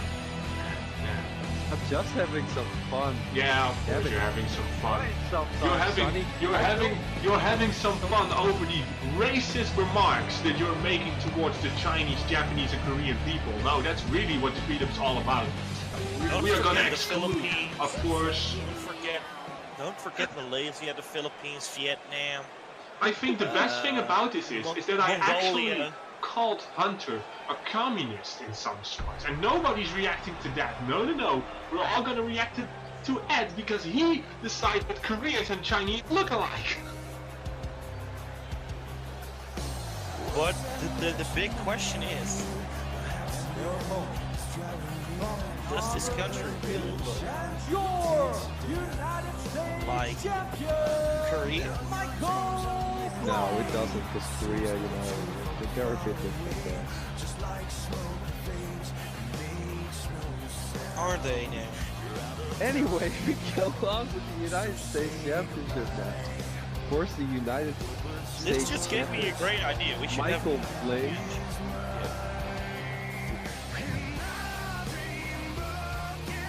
And we should have Hunter be the champion. He's gonna make Korea great again.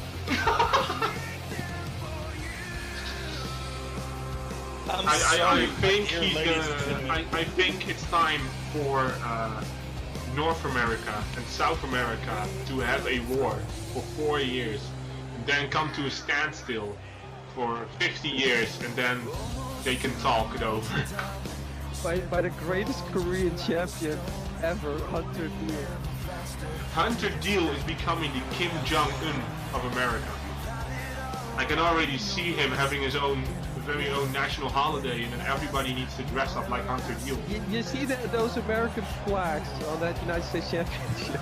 They're gonna be changed To the Korean flag. if Hunter Deel wins it. It's gonna be a red strap. Citing for communism. You guys are embarrassing. You didn't know that, right? We're having now some you fun. like Hunter Deel? Now you like Hunter Deel all of a sudden? We have an That's ass kisser the- over here. Ring the alarm. There's a Hunter Deel ass kisser over here. He already knows what's gonna happen. Like, I love this, Alex. You know that Hunter's gonna win, and if that happens, you need to respect him. So you're trying your best to do it now, so it feels natural once Hunter wins the title. Knew it. Well, It's really pathetic. It's so much fun over there. this is the first time that Sonny was completely savage to Alex. And of course Alex doesn't want to admit it, but he's crying like a little bitch. What kind of bullshit is this, man? You hear the emotion? We should know better at it. Anyway, let's focus on the match as Hunter Deel tries to become the Korean champion. Yeah. I think it's gonna be a thing for free up here. Like, I don't know, but like, if Hunter becomes the champion of Korea, does that mean by default nobody can ever challenge him because he is by default the greatest champion in the world, and therefore no challenge him? That's possible. And all That's his how matches Kim will be Jong-un fixed. does it with his leadership position. Yeah, and all his matches will be fixed, and all the people will think that he won it, but actually he lost it like a year ago. And But if the still- people in Korea don't cheer for him, they'll be killed. Oh, and he will always be the main event in Korea. Like, even though Always. he's in the second match, they will rearrange it to make it look like he's in the final match of the year. Make him look. He will only be the main event because there's a lack of any talent over there. I mean, there's a lack of talent everywhere. I think in Korea it's more evident. The great Hunter Deel comes from there, which means nobody can ever top him. This is, of course, the second opportunity for Jack Harvey, who lost his first opportunity of contention. Hit the road, Jackie. Well, he's been doing great. I mean, you have to at least say that, Alex. He's been doing great. He isn't here once again in the United States Championship match for nothing. Don't you know who you're talking to? This is Alex Mercury. Alex Mercury is not going to tell you you're fine. As Hunter Deel goes to the top Don't act like I'm some cocky and son. the biggest splash in history from Korea just landed on Mykal Blaize. No, the biggest splash ever would be if Deel jumped into a pool. That-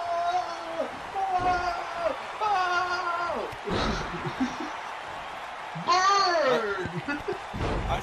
I find your reaction quite disturbing, Sonny. Oh, that's what the young kids do. What the hipsters. The hipsters This back is in so- Oh my North god, Korea. now he wants to be a hipster. No, Jesus. I'm just saying that's what the hipsters do. You're not a hipster. You're barely even hit. You're barely even hop. It's Mykal You are- Blaize. With a roll up, no, into a super kick. 420 Blaize, the bitches. And Jack Harvey tries to take an advantage of this and with a huge shoulder punch. I don't know, something about a punch. I'm better at commentary when I'm talking about Korea, that's for sure. That's the only way you ever accept it. That's not true. It's the truth. You just don't accept it because you're afraid of failing. I'm the one and only yet. I'm the greatest commentator alive. I've turned wrestler. I can even do my catchphrases live on You this can show. barely even call yourself a wrestler or a commentator because you're so fucking bad. You should just be happy that you still have a job after you retired. I mean, I stuck up for you. I said, you know what, I'll listen to the commentator, you know. That's not true because I am the first illustrator officially. No, you were not. I was. Yeah, as a wrestler, and you failed at your first match here. No, I did not. You failed in a match with Hunter Deel. I wasn't here. It was here. It indeed was. It was the first pay-per-view we ever commentated. Well, apparently Alex Mercury has amnesia.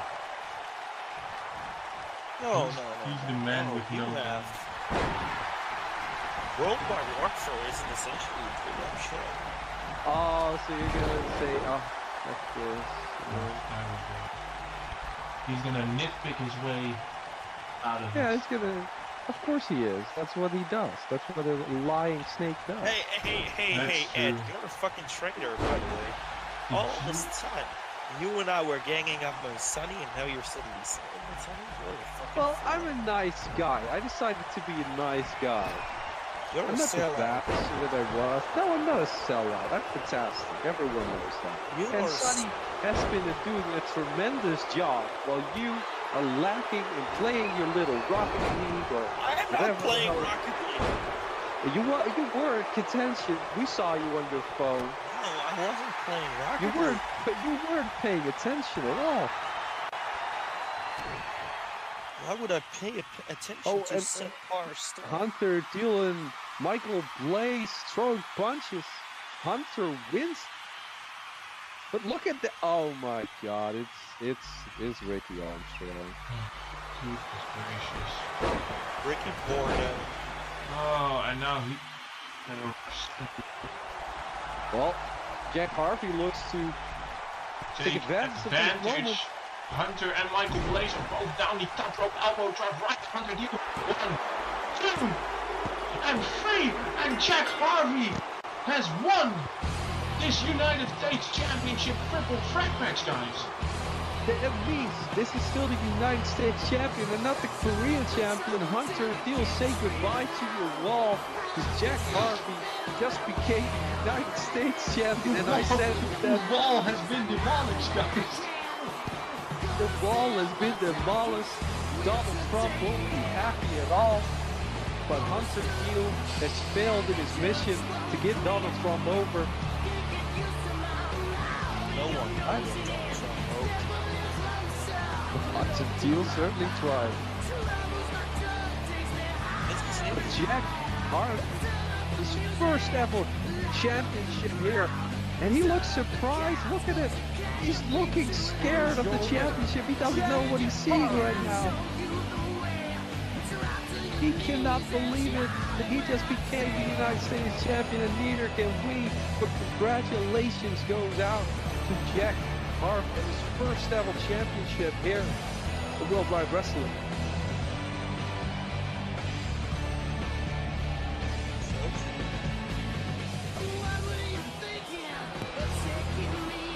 I know you are not a fan, Alex, but this kid has been amazing since the start, and I'm happy that he got the championship.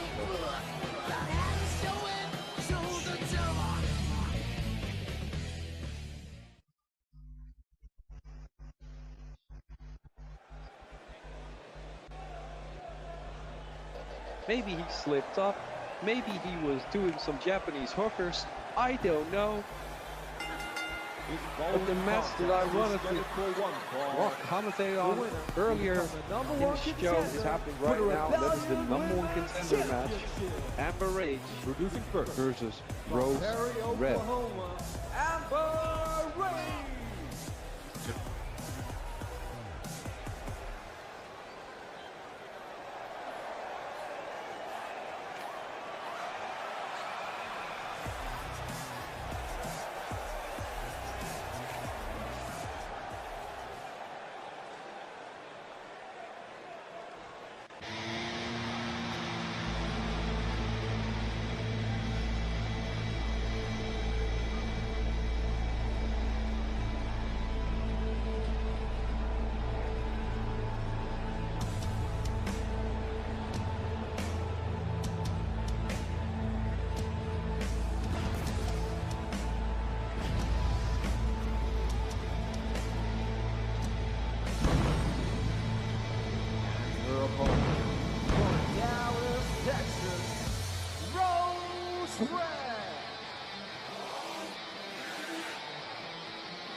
Alright, immediately, whoa, holy crap, she got popped up into a Hurricane Rana. Very nice start by Rose Red here, and immediately Amber with a Bulldog. So guys, of course, this is the second of two #1 contender matches that have been held on this pay-per-view event. Of course, the first one being won by Bella Roberts. She's not the #1 contender for her women's title, and now we're gonna make sure we have a #1 contender for the other women's title of Worldwide Wrestling. And who do you think has the advantage in this match? And we're going to start with you. Well, I think Rose Red has the advantage here tonight. And I just think she's going to win. Of course, she always has the support of the Red Army with her. Red Army.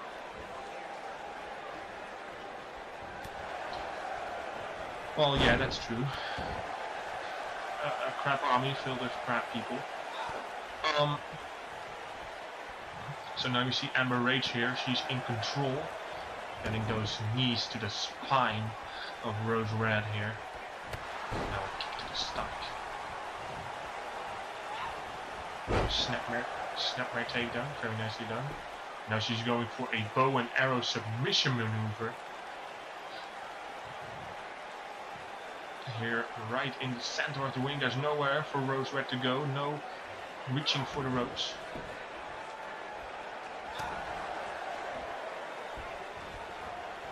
Now an Irish whip into the corner and a drop kick to the back of the spine.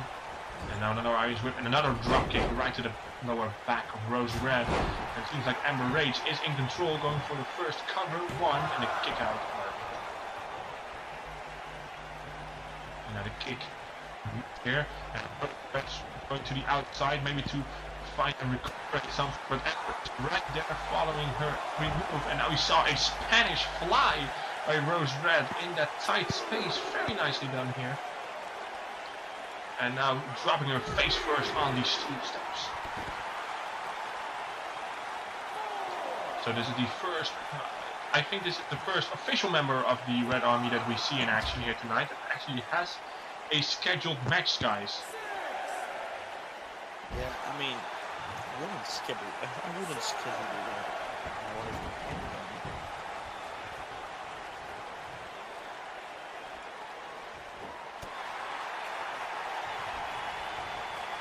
Nobody would. But I cannot deny that Rose Red is an amazing competitor. She is. Probably. What do you mean probably? You see amazing moves right here. Like this. How do you even call that something? You should know. I am, to be honest, not really sure how to call it. But we see a beautiful cover after that, and Amber is able to kick out of that, so it's not enough to put her down for the 3 count. Not just yet, as we see a submission being applied here by Rose Red on the left arm of Amber Page, and I think she's trying to pull it out of the socket, guys. This looks very nasty. It does, but it doesn't get the job done. Stumbling a bit.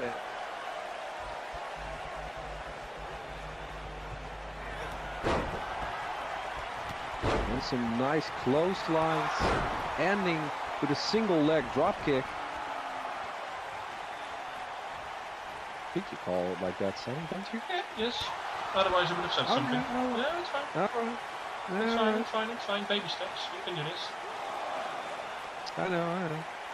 And now Amber Rage, a snap suplex from Amber Rage here on the floor.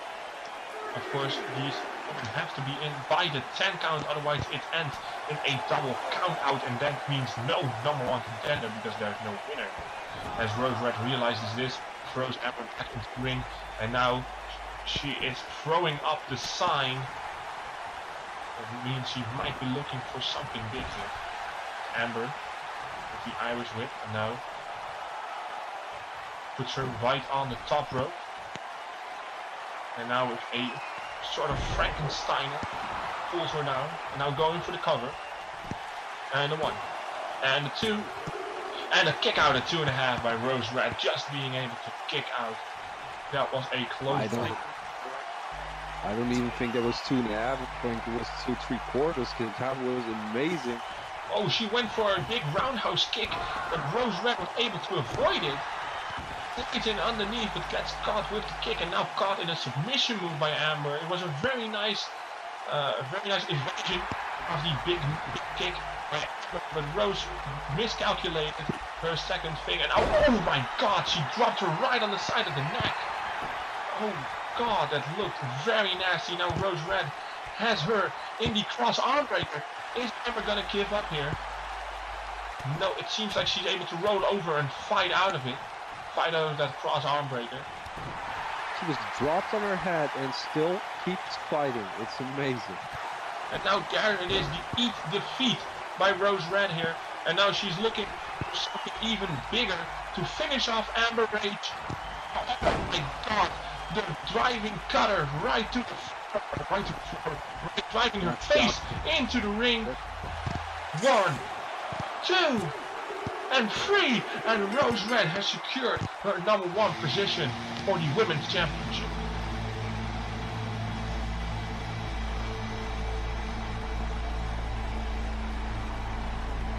Congratulations to Rose Red. That was certainly an amazing match with some amazing looking moves by Rose Red.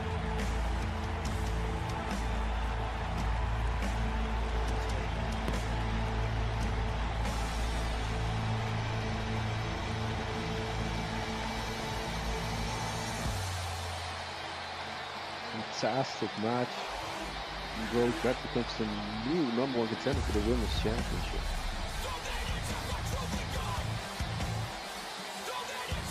Of course, the Red Army will be happy Let's see, one Here here, is your so winner, nice. Rose Red.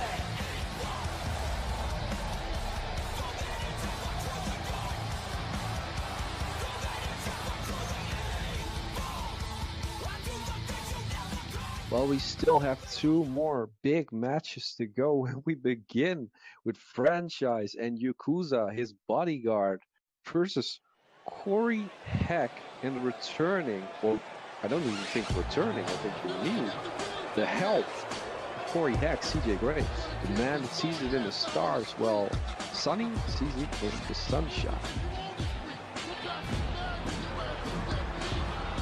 That's true. That's true. I actually do. Of course, I've seen many things in the sunshine. So We have Russell Franchise entering the ring. Of course, with his bodyguard, Yokuza. Like I said, he probably got him from Japan, so Yokuza probably is happy being back in Japan. yeah, this must feel like some sort of Probably homecoming. ecstatic to be back in Japan. It's probably just, it's a moment, you know. It's a great moment to be back in your home country. Maybe he doesn't care. I don't know. But they are facing this man. Everybody was surprised to be here. CJ Graves.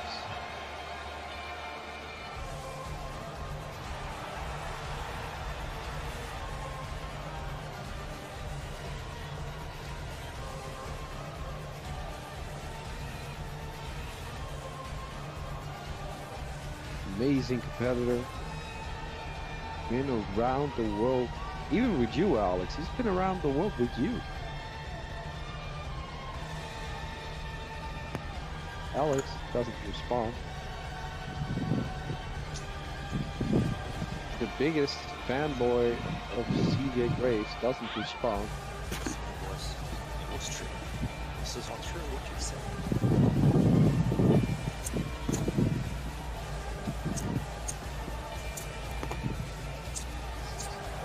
As Alex tries to smoke in the building, you can't smoke here, Alex. Come on.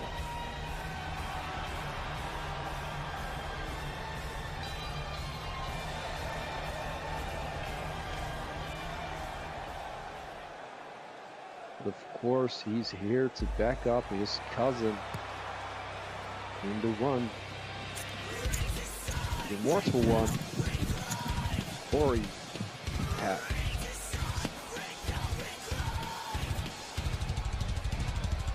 Well, I think I lost Sonny. Alex is part of the smoke inside the building, so I am your only commentator for this very moment.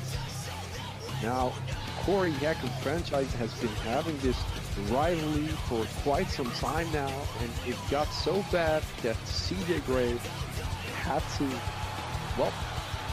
back up his cousin.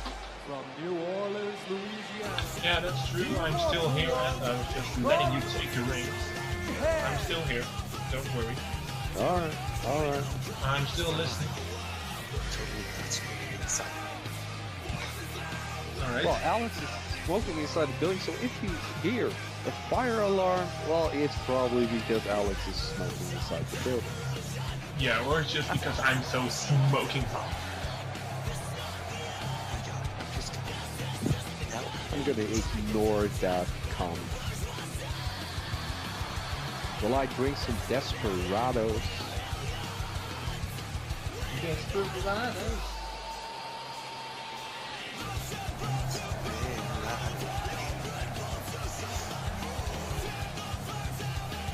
Corey Heck finally enters the ring, and this match can start. Ladies and gentlemen, this is going to be an exciting match. This is the first time ever we are seeing Corey Heck and CJ Graves team up against Franchise and Yokuza. the Japanese cook, Yokuza. So here we go. And immediately, backbreaker. What do you want to tell us? I was just eating the sushi diet last night, and Yokuza was the cook at the restaurant. Yeah. I knew it. I've said this. How was it? Yeah, was it good? Was it a good trip? That's sushi. That's probably why franchise like hired him for like maybe like a burger from America, you know, just a burger. I think It's all the franchise is actually doing us a favor. Like, he knew that guy wasn't a good cook and he was gonna make people sick, so he hired him explicitly so that he couldn't kill people. That's a good I think possibility. franchise is actually trying to save humanity, guys. I think he might have done something good. But that doesn't excuse the fact that Alex like ate there last night. So that means he's back to doing what he doesn't do best. So is franchise saving us, or he's just denying our annihilation, if you want to say it like that? Yeah, I think that's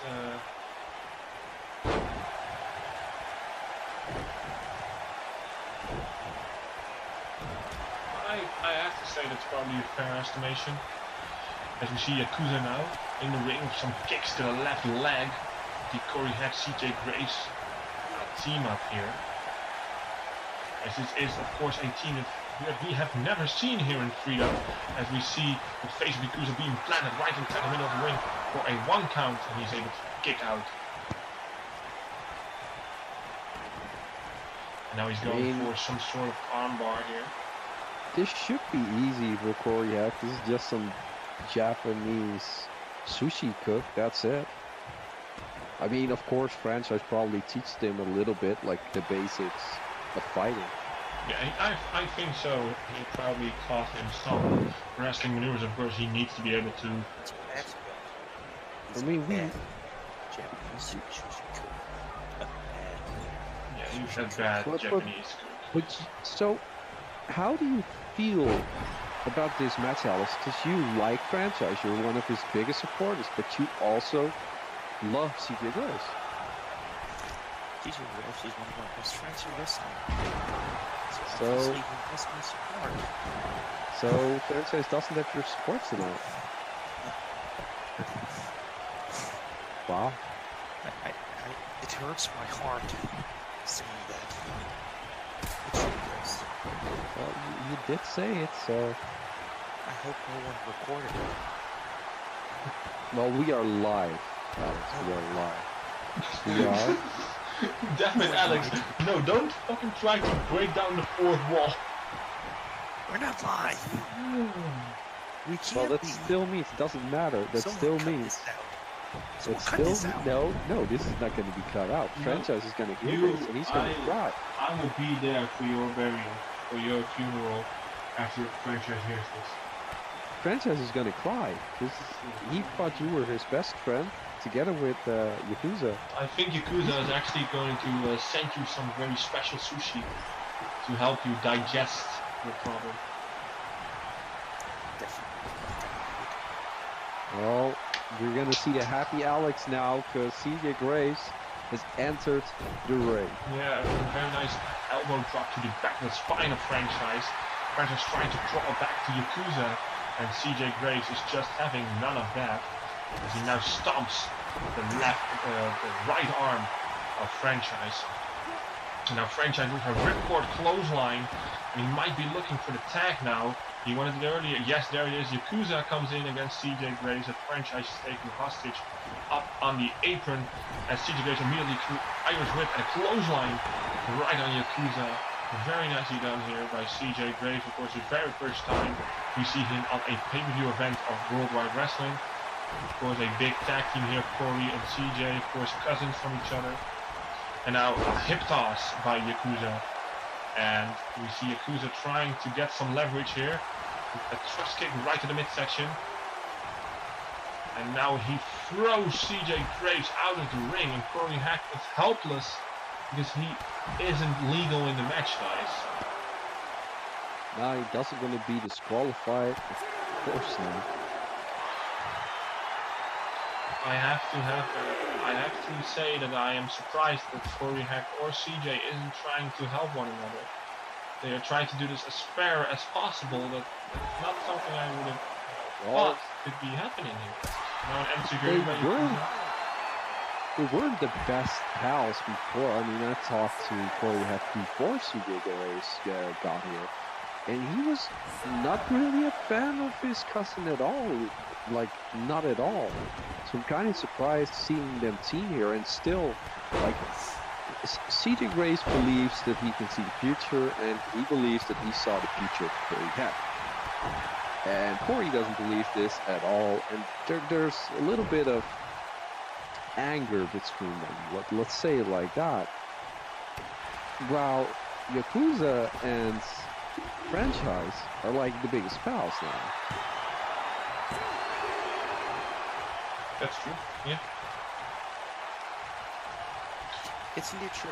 Yeah. Yeah. So, the situation is a bit peculiar, just to say the least. I always thought that Graves helping out Franchise was as likely to happen as me helping out my brother.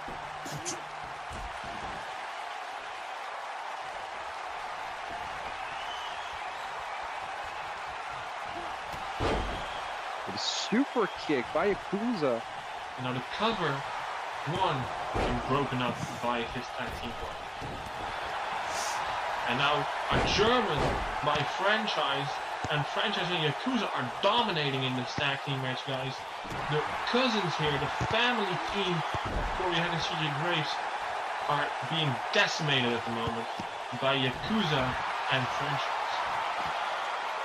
I'm surprised that Yokuza is doing so well against a veteran in CJ Graves and Corey Heck. It's surprising, really surprisingly.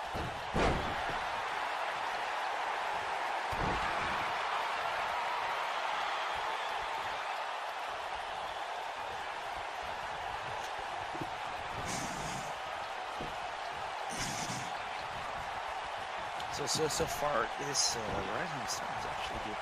Very promising, looking towards TV4. Yeah, TV4 should be amazing. It's a night we'll find out who's going to face Dylan Mason for the World Heavyweight Championship. I think it's going to be Lance. You think it's going to be Lance? The man that every opportunity he gets, he just fails. Well, okay, he won this Stampede, true. Still just Jeroen, so it's 2 failures. Yeah, you got me there. Done. Which is stupid. But we also got Zach Brooks, the thorn in the side of Lance Hagan for months now. That's very true. Everywhere where Lance goes, I don't agree that Zach Brooks has an opportunity here because he has done nothing except be thorn in the side of Lance Hagan. I don't think he's that good anyway, by the way. Well, he's here, but are Lance and Zach going to focus on each other while Jeroen sneaks away with the victory? That's a big possibility. Yeah, I can see it happening. Also, although I can't see whether actually being a match if his life depended on it. Well, it doesn't mean you have to win a TV4, you understand that. But it could mean he wins here, and it could also mean that he wins TV4. You don't know, Alex. I know you don't like your brother at all, but it is a possibility that he wins tonight and becomes the World Heavyweight Champion at TV4. I know this is like your worst nightmare come to life if that happens, but... Anyway, I have to correct us, because we were saying TV4 in 2 weeks, which is false. So TV4 is in 3 weeks on March 1st. Yeah, I think actually Sonny said 3 weeks with a huge moonsault into a reverse DDT by CJ Graves. Very nicely done. Now the clothesline missed though.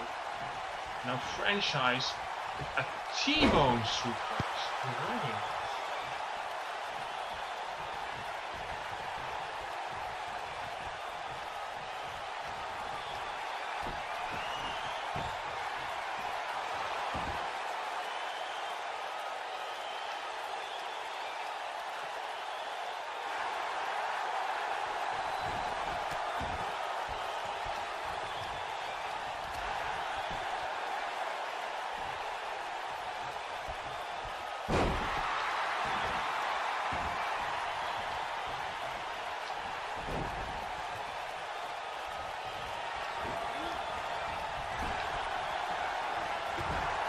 Well, it's been quiet for a bit, but CJ Graves just hit a clothesline on Franchise. Now throw me in the corner. What is CJ Graves gonna do? Turning him around. Going for something here. A big move, a big drop kick.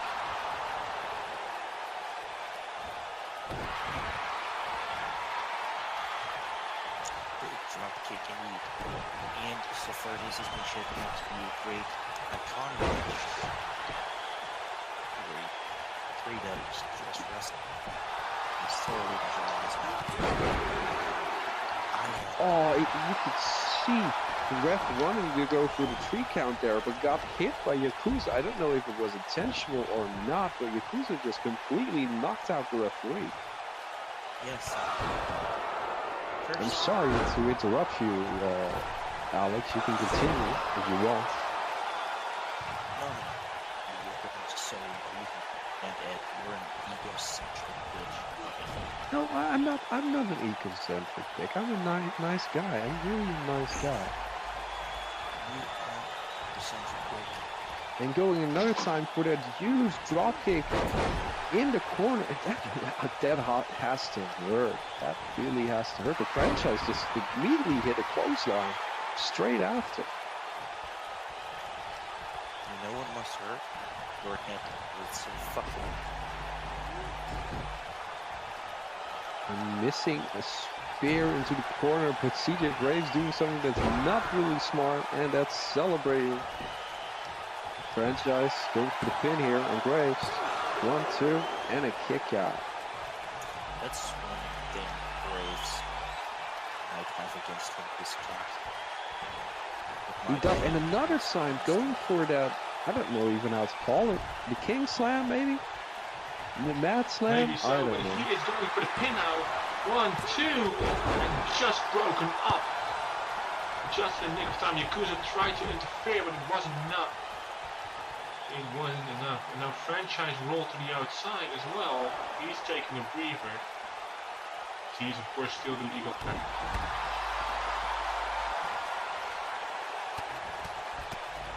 You see CJ Graves here in the middle of the ring being pounded down by King Franchise.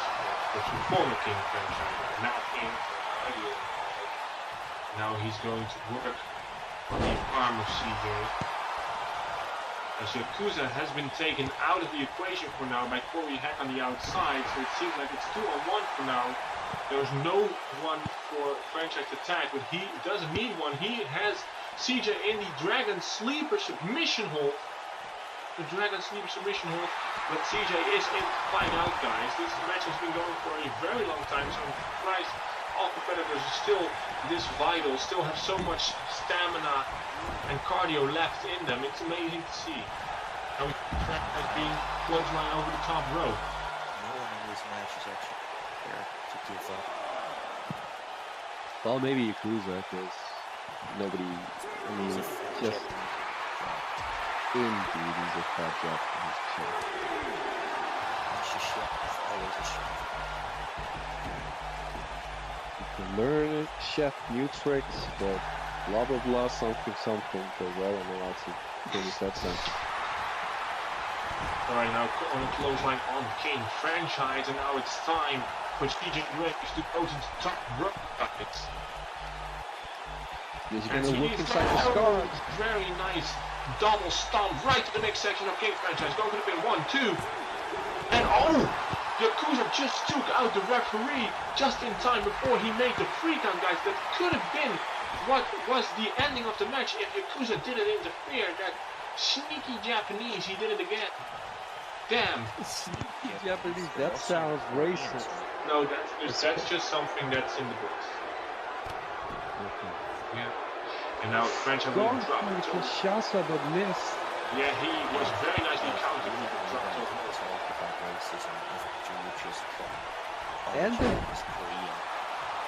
And the Mad Slam, I don't know how it's called, I'm gonna call it Mad Slam. It's officially Olympic Slam, we can call it Mad Slam if we want. 1, 2, and just again broken up by Corey Hack. And now Franchise is caught up with it. He hits Corey Hack with a clothesline to the back of the skull, and now working on the right arm of Corey Hack. Well, but CJ Graves still, and Franchise still, the legal competitors in this match. Either those two can be pinned, and now snap suplex into the ropes that must have some very dirty whiplash effects. And now Francis is just beating up Corey Hack and CJ Graves at the same time, and he seems to be enjoying it. He really does. I would think he wants to just destroy Corey Hack. Well, he turns his attention to Corey like right now. But Franchise isn't a fan of these two cousins at all.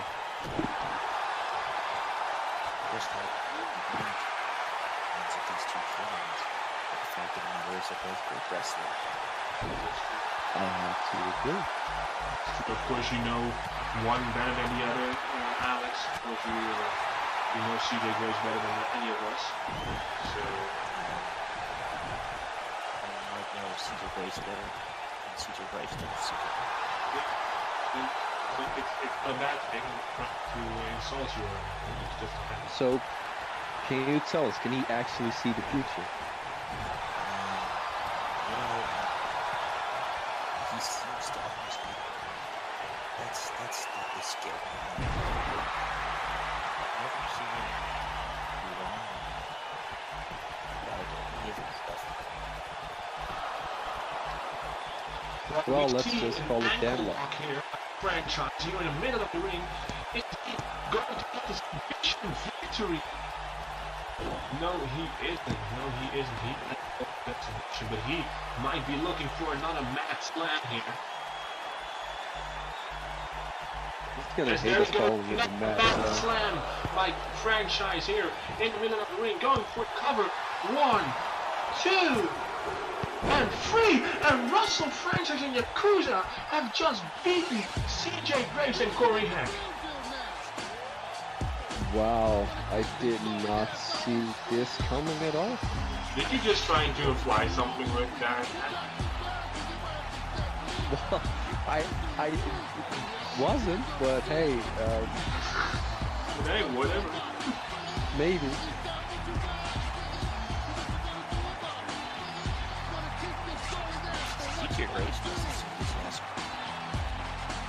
Oh, was that what he was talking about? I saw the future and it's dark or something? I don't know. It's something about the future for I can't believe that this Japanese sushi chef just won with French guys. As we go on to our main event, the match where everything is on the line. Wasn't very hitting the ref. Do Graves and Hack get any favors, of course. No,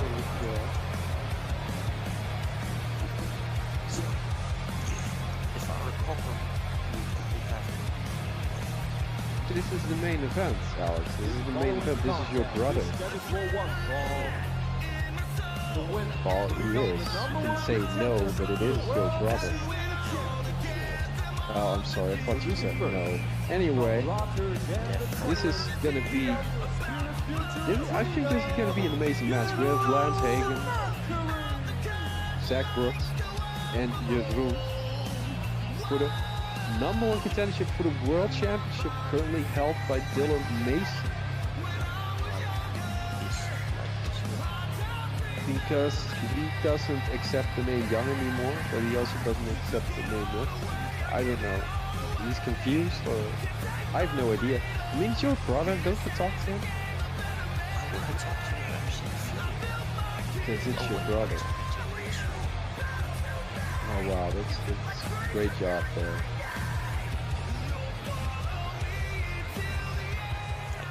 I just hope my pathetic brother win this match and succeed. Yeah, you want to see Lance Hagan, but what about Zach Brooks?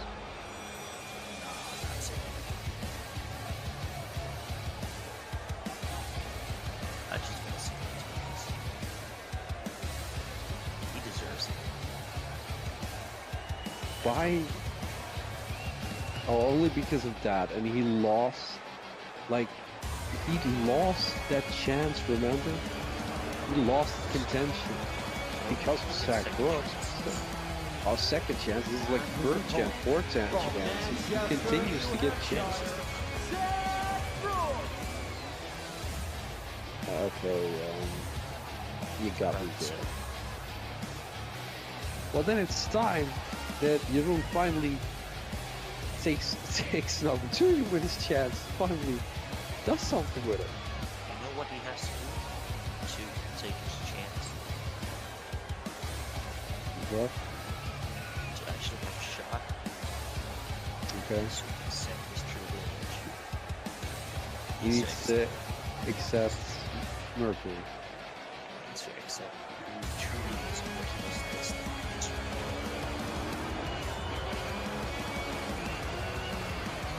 He can't accept that. That's the trophy with Deel.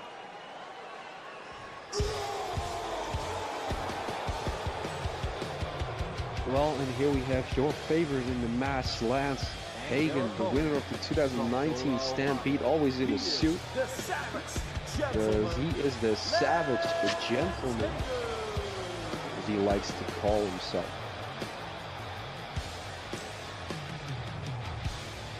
Formerly in the Team Extreme.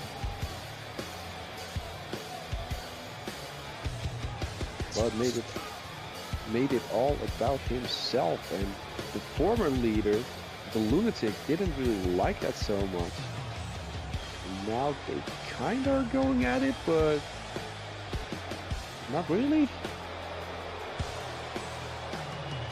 They talk to each other, they talk shit, a lot of shit. Yeah. It's true. Well, guys, we are gearing up towards our main event, a triple threat, with the biggest prize hanging in the balance, going to the big event number 4 and facing Dylan Mason for that coveted World Championship. Of course, Dylan Mason has had a couple of challenges, and nobody wants it more than maybe these 3 men to get a shot at Mason for the world title. So, out of these 3, Alex, of course, you think that Lance is going to win, but Ed, who do you think is going to win? I'm gonna say, I've said this because Damien asked me the same question just a few days ago. Who do I see as the biggest threat to Dylan Mason's championship? I said Jeroen, because he is hungry. He wants this. He's been scratching and climbing his way to the top ever since he started this. And he wants his moment. He wants his dream. Yeah, you wanted to say something, Alex. Go on. But who do you think will win, Sonny? Who do you think has the biggest shot to win here tonight? Zach Brooks, Lance Hagan, or you? Well, to be honest, I've seen Lance in a couple of matches. Now, of course, yeah, he won the Stampede, but then he just kept losing and losing. And he still has the opportunity, of course, and that's great for him. Seeing how many opportunities he's gotten, I'm not really have too much confidence in him. To be honest, I think somebody like Zach Brooks is maybe the underdog in this match. Like, people are mostly voting or thinking that maybe somebody like Jeroen or Lance will win. I'm gonna have to go with the underdog because I really like a good underdog story in the match. How am I not surprised that you like an underdog story? Because you're an underdog yourself. Because you're the worst commentator of us. What? Alex? You like to be blunt with his dance. Well, that's something else. That's called underdance instead of underground.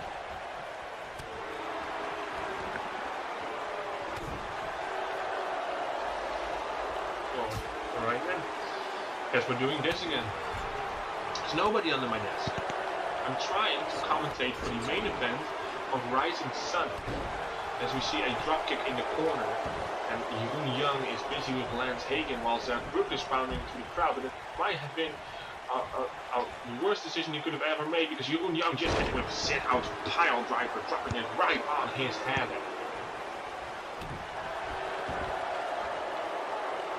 Yeah, Zach Brooks is certainly probably the underdog here. Nobody thinks he can win it, and sometimes that's the most dangerous. Sometimes those guys just slip in the win, and they go on to TV4. Just imagine Zach Brooks versus Dylan Mace for the World Championship at TV4. It's a possibility.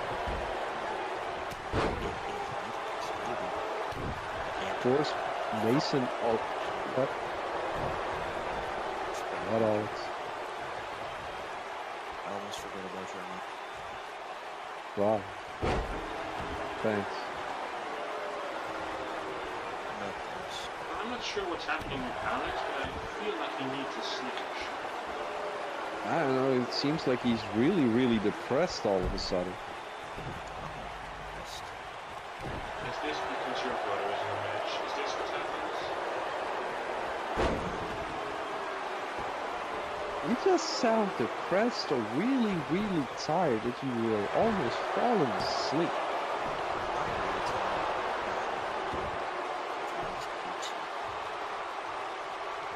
It has to do with his brother, somehow. Yeah. It's so obvious.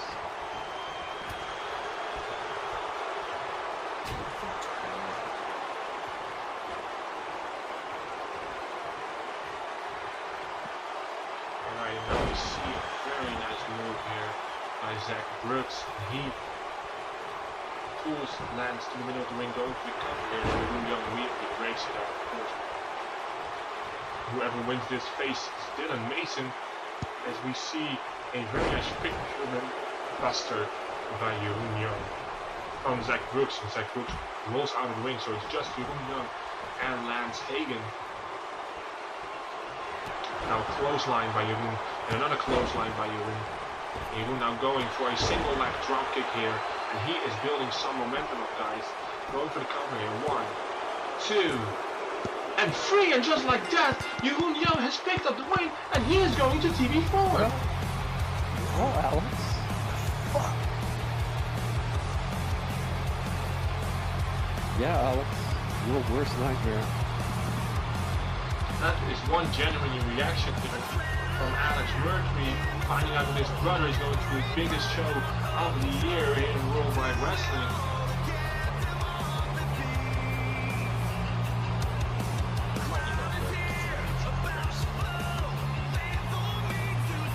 Yeah, of course, you're going to turn it around for a great victory here. A great victory in the main event of Blaize and Son to Jeroen.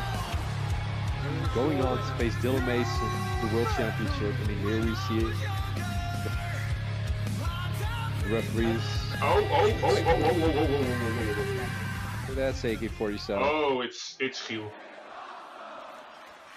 Oh, what's going to happen? Oh, it's Dylan Mason. It's Dylan Mason. He hits. Oh, he didn't hit Jeroen. Jeroen ducked it over, and Dylan just hit Chiel with his championship belt.